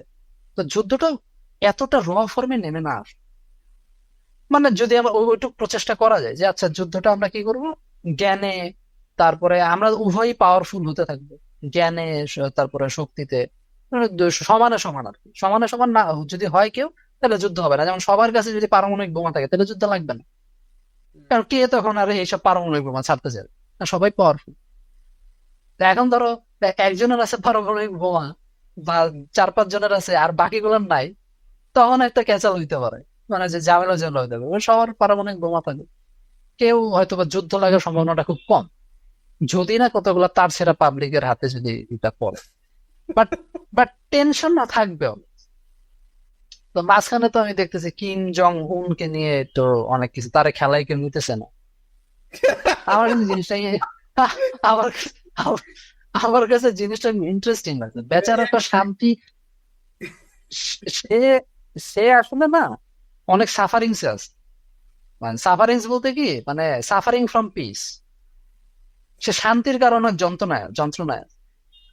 মানে সে কোনো কিছুই করতে পারতেছে না, তার কাছে একটা আরে হাইড্রোজেন বোমা আছে। আরে কি বলে জানো, একটা মিমে দেখেছিলাম, বলছে যখন তোমার কাছে মানে মানে হ্যাপক হ্যাপক ব্যাপক ব্যাপক খেলনা রয়েছে কিন্তু কেউ তোমার খেলতে নিচ্ছে না। খেলতে নিচ্ছে না, হ্যাঁ। এই জিনিসটা খুব ফ্রাস্ট্রেটিং। যেমন ধরো তুমি এত টাকার মালিক হয়ে গেলা, তোমার এত টাকা, তুমি এখন সমুদ্রে বিচে যে তুমি জুস খেয়ে চিল করতেছো, আর ওদিকে তোমার বন্ধুরা যার টাকা পয়সা নাই ওরকম, সে চাকরি করতেছে, করে বিজি থাকতেছে, আর তোমার লাইফে কোনো এনজয়মেন্ট নাই, কোনো মানে বিজিনেস নাই, কারণ তুমি ফ্রি, তোমার প্যাসিভ ইনকাম দিয়ে ভরা। তো অনেকেও মানে তোমায় হ্যাং আউট করতে পারবে না, নিজের সাথেই আছে। হ্যাঁ, তো এটা একটা ঝামেলা। হ্যাঁ, এটা একটা সমস্যা। তো তাতে তুমি কোনটা কিম জং বলছো যে উনের ক্ষেত্রে আছি, ওইটাই। আছি তৃতীয় বিশ্বযুদ্ধে আছি আর কিম জং উনটা, হ্যাঁ, বলো। আমার কাছে মনে হয় মানে তৃতীয় বিশ্বযুদ্ধ তো এই যে যে অবস্থা যাচ্ছে, সামনে অবস্থা মনে হয় আরো খারাপ হবে। কারণ আমেরিকাও একটু ইনসিকিউর ইনসিকিউর বোধ করতেছে কিনা। অনেকে মনে করতেছে না এটা আসলে আহ কারণ আমেরিকা এত ডেসপারেট হয়ে গেছে, এটা একটু আনইউজুয়াল। না, আমেরিকার তো ডেসপারেট হওয়ার কিছু না, তাদের তো যথেষ্ট থাকার কথা। কিন্তু আমার মনে হয় আমেরিকার ভিতরে কি কিছু ভিত্তি নড়ে গেছে কিনা, যে তারা এত পাওয়ার হাঙ্গরি হয়ে যাচ্ছে। এই যে ভেনেজুয়েলার যে কাহিনীটা হলো, মাদুরোকে যে নিয়ে আসলো, এটা কেমন হয়ে গেল না বিষয়। মানে ট্রাম্প ট্রাম্পের কাছ থেকে এটা অবশ্যই এক্সপেক্টেড, সে তো ক্লাউন, যাই হোক, আর কি বলবো। মানে তার তো মানে সে তো স্ট্রেট ফরওয়ার্ড। কিসের গণতন্ত্র, কিসের কি, যেটা নিয়ে করতে টেনে নিয়ে আসছি, আমার মন চাইছে। তো এটা তো হইলো না, মানে সবাইকে যে হতভম্ব করে দিচ্ছে এই ব্যাপারটা। মানে সে আদর্শ টাদর্শ একদম সবকিছু উড়ে টুড়ে দিচ্ছে। আবার অনেকে মনে করে যে হ্যাঁ ট্রাম্প একটু মানে হিসাব কিতাবে সে আবার খুব সাপ, সব জায়গায় হিসাব কিতাব করে সে চলতেছে। আর ট্রাম্পের ম্যানিফেস্টো তো ওইটা, মেক আমেরিকা গ্রেট আগে, যে আবার আমেরিকাকে গ্রেট বানাই দিবে। তো এটা তো ন্যাশনালিস্টিক মুভমেন্ট। তা আমেরিকা হয়েছে কেমন? না না, জাত বর্ণের মানুষ মিলে তো তখন ওখানে যে কন্ট্রিবিউশন করছে না। কিন্তু এখন সে আমেরিকা দিয়ে একটা কাইন্ড অফ একটা স্টেট মতো বানাইতে চাইতেছে। আর এটার পিছনে জনসমর্থনও আছে আবার, এটা ট্রাম্প আসলো কেন। তো জনসমর্থন নিয়ে ট্রাম্প তার মতো করে ট্রাম্প গিরি চালাচ্ছে। আর তার বয়সের একটা ব্যাপার আছে, সে যেটা বুঝে তার মোটা মাথায় ওইটাই দিয়ে সে করতেছে সবকিছু। এতেও যদি তার তাদের নিজেদের ক্ষমতা যদি সুসংগত হয়, মেইন জিনিস হলো পাওয়ার। সবাই পাওয়ার ধরে রাখতে চাবে। আর এক সাম্রাজ্যের সাথে আর এক সাম্রাজ্যের ঠুকাঠুকি লাগবে, কারণ আহ ওই যে এক বনে অনেকগুলা মোষ আছে, তো মোষে মোষে গুতাগুতি হবে। আর মাঝখানে সাধারণ মানুষরা আর কি কমেডি দেখবে বিষয়, আর কিছু সাধারণ মানুষ মারা যাবে। কি শালা। তো এখন সাধারণ মানুষের ঝামেলা হয়ে গেছে কি, তারা আসলে কোন সাম্রাজ্যবাদকে চুজ করবে, কোনটা ভালো। আর চায়নার দিকে চলে যাব, নাকি আমেরিকার দিকে যাব, নাকি রাশিয়ার দিকে যাব, মানে কোনটাতে গেলে আর কি ভালো হয়, ওইটাই হলো বিচার্য বিষয়। কারণ এই যার কাছে পাওয়ার নাই তার চিন্তা। এই চীনের লোকগুলো না ভারত বাংলাদেশের মতোই দেখবে অনেকটাই অভদ্র ছিল আগে, কিন্তু ডান্ডা মেরে এমন ঠান্ডা করে দিয়েছে যে ভাই করলেই এখন তোমার এই সোশ্যাল ক্রেডিট কমে যাবে, তোমার কোনো ব্যাংকে লোন পাবা না, এই সুবিধা পাবা না, অসুবিধা হবে না, জিনিসের দাম বাড়িয়ে দেবো, ওখানে জায়গায় জায়গায় ক্যামেরা, অভদ্রতা করে দেখো। এবং কি বিদেশে গিয়ে যে চীনের লোকেরা আগে অভদ্রতা করতো, ঠিক আছে, হুম। তাদের আর বলে দেওয়া হয়েছে ভাই তাদের খালি পাসপোর্ট আমাদের দেখিয়ে দেবেন, মানে চীনের দেশ বলেছে, তারপরে ওরা দেশে ফিরুক, তাদের আমরা বুঝে নিচ্ছে যে বিদেশে গিয়ে চীনের নাম নষ্ট করা। তো তাদের ডান্ডা মানে বহুত ঠান্ডা করে দিয়েছে। এবং মাঝে মাঝে ভাবি যে চীন কোনো গণতান্ত্রিক রাষ্ট্র না, কিন্তু ভাই জায়গাটা তো বেশ ভালোই, খারাপ না। হ্যাঁ, খারাপ দেখেছি। না, কিন্তু চীনে কোনো ওরকম স্বাধীনতা এইসব নিয়ে আবার ওরকম কোনো আলোচনা করা যায় না। কিন্তু আবার চীনের মানুষরা আবার এটা নিয়ে তেমন একটা কিছু বলেও না। ওই মানে ওরকম কিছু বলেও না। তো এটার পিছনে একটা রিজন আছে। তো চীনে গেলে আসলে একটা জিনিস বোঝা যায়, মানুষকে আসলে স্বাধীনতা চায় কিনা। মানুষ আসলে কি স্বাধীনতা চায় নাকি মানুষ আসলে আয়েশ আরাম খাউন ওইটা চায়? আর ওই চায়। হ্যাঁ হ্যাঁ, ওইটা চায়। চীনে কিন্তু বস্তুগত অনেক সুন্দর উন্নতি আছে। হুম। হ্যাঁ, ওদের মানে যারা ভিতরে গেছে তারা আসলে এটার অনেক প্রশংসাই করে যে ইনফ্রাস্ট্রাকচার এত সুন্দর, মানে সবকিছু একটা চ্যাটের মাধ্যমে করা যাচ্ছে। উইচ্যাট ওদের ওখানে যেটা আছে, হুম। সবকিছু একটা ইসের মাধ্যমে ফ্ললেসলি করা যাচ্ছে। তো এত সুন্দর সিস্টেম, আবার পরিবেশ সম্বন্ধেও ওরা একটু সচেতন। শিক্ষা দীক্ষা লাইব্রেরি টেকনোলজি এত অ্যাডভান্স মানে করতেছে ওরা ধীরে ধীরে একটা এই ওয়ান পার্টি স্টেট সিস্টেমে থেকে। তো ওদের তো আসলে এই ফ্যাসিলিটি নিয়ে কোনো সমস্যা হচ্ছে না। তো তাদের আসলে কেন স্বাধীনতা দরকার? স্বাধীনতা কে চাবে? একমাত্র পাগল ছাগল মানুষই স্বাধীনতা চাবে। এবং স্বাধীনতা আমি তো মানে মাঝে মাঝে আমি বুঝিও না যে স্বাধীনতা মানে কি। স্বাধীনতা মানে এইটুকু বলার অধিকার যে আমার সরকার খারাপ, কিন্তু যদি সরকার সত্যি খারাপ না হয়, মানে বাই চান্স মানে হতে পারত। আমি নিশিরাতে শয়ন স্বপনে তারপরে দিনের আলোতে হারিকেন জ্বালায়া আমি যাতে মন ভরে মানুষকে একটু সরকারকে গালাগালি করতে পারি। আমার জীবনে মেলা সাফারিংস, আমার জীবনে মেলা মুড সুইং হয়। সো আমি যদি ওই মুড সুইং এর দায়টা তো আমি কাউকে দিতে পারি না। আর এই আধুনিক যুগে তো ঈশ্বরকেও তো আসলে আমি খুঁজে পাইতেছি না কোথাও। তো আমি যদি সরকারের যে আছে তাকে যদি একটু গালাগালি করতে পারি, আমাকে একটু এইটুকু স্বাধীনতা দিলেই হবে, আর কিছু লাগবে না। আর বাদ বাকি আমি ওইটা মানতে রাজি আছি, আয়েশ আরাম খাউন ওইটা পাইলেই আমি খুশি আছি। আর আমি বুঝে নিয়েছি, আমি একটু স্যাটার করে বললাম আর কি। হ্যাঁ, হ্যাঁ, হ্যাঁ। আমি আমি একটু অন্যকে ধুইতে পারলে হয়েছে যে এই যে আমার বাসায় আমার আজকে মন খারাপ কেন, কেন আমি আজকে রাস্তা দিয়ে হাঁটতে গেছি, একটা গাড়ি এসে একটা মানে পানির উপর দিয়ে গাড়ি চলে গেল, ওই কাদাটা আমার শার্টে লাগলো। তো এটা কার দোষ? এটা হলো তোমার ধরো নরেন্দ্র মোদীর দোষ, বা আমাদের প্রধানমন্ত্রীর দোষ, তারেক জিয়ার দোষ, বা হোয়াট এভার। মানে এরকম দিয়ে দিলাম আমি একটা বদনাম, দিয়ে তারপরে আমি সুন্দর করে আমি বাসার ভিতর চলে আসলাম, চলে এসে আমি একটা কফি টফি খাইলাম, তারপরে আমি গার্লফ্রেন্ডের সাথে সময় কাটাইলাম, তারপরে আরো অন্যান্য কিছু করলাম। মানে এই ফ্যাসিলিটি আমার সব সুন্দর আছে। তো এইটা একটু পাইলেই আমার আর কোনো সমস্যা নেই। কিন্তু চীনে ঝামেলাটা হয়েছে কি, যে চীনে আবার ওরকম কিছু হয়তো ওরকম বলা যায় না প্রকাশ্যে, কারণ অনেক কিছু নজরদারির ব্যাপার আছে। কিন্তু তাদের জনগণ আবার এইসব মানে কাঠামো এইসব নিয়ে হয়তো খুশি। আর আবার তারা কিন্তু তাদের কিন্তু একটা ঘটনা আছে। চীন তো না হয় ভালো উদাহরণ, কিন্তু ভাবো আমাদের ভারত বাংলাদেশ অতটা খারাপ, মানে চীনের মতো ভালো না। কিন্তু উত্তর কোরিয়াও তো না, যেহেতু ওখানে এমন একনায়কতন্ত্র, চীনেও একনায়কতন্ত্র, মানে এক নায়ক না হলে এক পার্টি তন্ত্র, কিন্তু আহ উত্তর কোরিয়াতে জিনিসটা খুব একটা ভালো হয়নি। আর কোরিয়ান লোকরা যে অতটাও খারাপ বলে ধরা যাবে না, কারণ হচ্ছে দক্ষিণ কোরিয়া তো ভালোই উন্নতি করেছে। তো সেই ওটা তো আমেরিকা। একই মানুষকে নিয়ে উত্তর কোরিয়া নবডঙ্কায় চলে গেল, একই মানে রাজনীতি নিয়ে। কিন্তু হ্যাঁ, চীনে অবশ্য সমাজতন্ত্রের নামমাত্র, মানে এক পার্টি সিস্টেম আছে, গণতন্ত্র নেই, কিন্তু বাজারটা পুঁজিবাদী। তো সেক্ষেত্রে হয়তো বেঁচে গিয়েছে, পুঁজিবাদ দিয়ে মানে বস্তুগত সম্পদটা হ্যাঁ নিয়ে এসছে। কিন্তু এক হ্যাঁ, পার্টি তন্ত্র দিয়ে মানে সংস্কৃতিটা বা ওই মারামারি যেটা একটু হয় ওটা চাপা দেওয়া হ্যাঁ। দাম হয়ে গেছে। তো এখন এই যে পুঁজিবাদ, তো মানুষের আমি যখন এই যে বারবার ওই যে আয়েশ আরামের কথাটা বলি না, এটা বলে হলো মানুষের ইউটিলিটির কথা বিবেচনা করি। কারণ বেশিরভাগ মানুষই আমি আমার কাছে মনে হয় যে মানুষরা হলো কাইন্ড অফ চার্বাকপন্থী।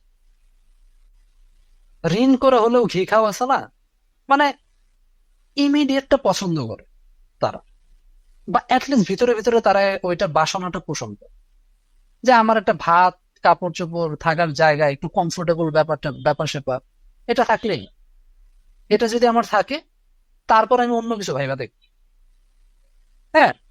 তো এই যে জিনিসটা যে মানুষের ভিতরে আছে, তো এই যে চায়না কি করেছে, চায়না কিন্তু আগে এটা দিয়ে কিন্তু সুন্দর করে সিস্টেম করে দিচ্ছে, যে ভাই দেখো তোমাকে আমি এটা দিচ্ছি। এই যে একটু আগে বললাম না যে নারীবাদের কথাটা বললাম, নারীর কথাটা বললাম, নারী কি করে? সে ওই টক্সিক হাজবেন্ডের কাছে কেন থাকবে? হাজবেন্ড টক্সিক, হাজারটা পরকীয়া করে বেড়ায়, কিন্তু ক্যাশ আছে। ওটার Again, জন্যই তো ওই ওটার যে সাথে ওই যে মার্ক্সই বলে গেছে যে ওদের কোনো টক্সিসিটি সমস্যা না, সমস্যাটা সম্পত্তিটা চাই, এবং ওটাই ওদের বায়োলজি। কি সম্পত্তিটা করা যায়? বায়োলজি। সো এই যে বেসিক ইনস্টিংক্ট, এইটাই মেজরিটি অফ মানুষের ভিতর দেখা যায়। তো আমি যদি একটু লার্জার পার্সপেক্টিভে যে ইন্ডিভিজুয়াল ব্যাপার আমি যদি না বলে নিই, এটা লার্জ এক্সাম্পল মানে লার্জ সাইজ স্যাম্পল নেই, তাহলে এখানে দেখা যায় যে বেশিরভাগ মানুষ তো এটাতে আরাম খুঁজে পায়।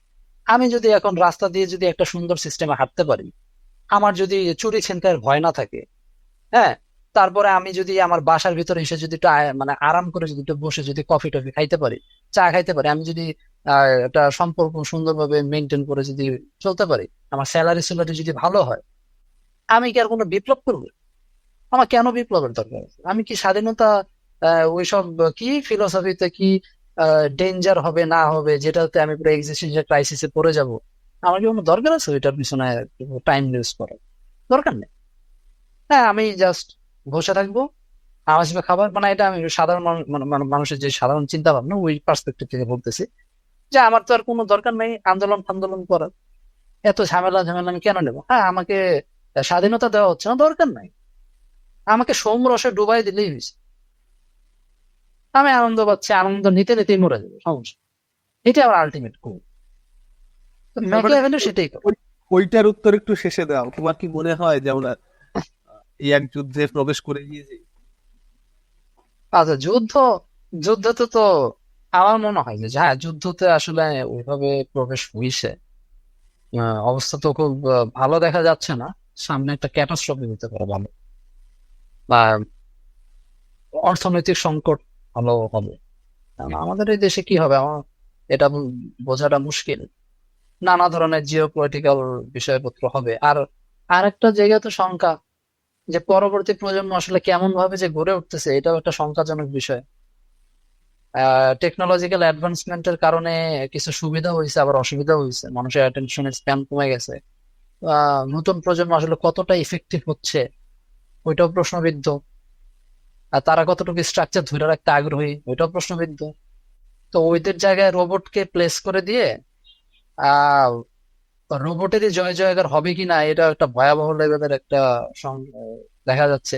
আর আর একটা শঙ্কা আছে, যে অতিমাত্রায় টেকনোলজিক্যাল জায়গায় শক্তি ইনভেস্ট করতে গিয়ে যদি একটা এনভায়রনমেন্টাল ক্যাটাস্ট্রফি হয়, যেমন আমাদের কিছুদিন আগে কিন্তু ভূমিকম্প হয়েছে বেশ কয়েকবার, 3-4 বার। হ্যাঁ, যে কোন সময় ভূমিকম্প হয়ে এটা সব বিলীন হয়ে যাবে, ধ্বংস হয়ে যাবে বলা যায়। তো সামনের 5 বছর 6 বছর আসলে টোটাল আনসার্টেন একটা অবস্থা। হয় যুদ্ধে যাবে, নাইলে এনভায়রনমেন্টাল ক্রাইসিসে যাবে সবকিছু, আর নাইলে এই যে প্রজন্মগত ক্রাইসিস, এইগুলোতে একটা ধস নামার প্রবল একটা মানে ফোর্থ ফোর্থ টার্নিং এ তুমি মানে ভরসা রাখছো যে কথাটা কিছুটা হলেও সত্যি? কথাটা অতটাও মানে ফালাই দেওয়ার মতো না। শর্ট টার্নিং এর পরে মনে হয় না আর কোনো টার্নিং ফার্নিং হবে।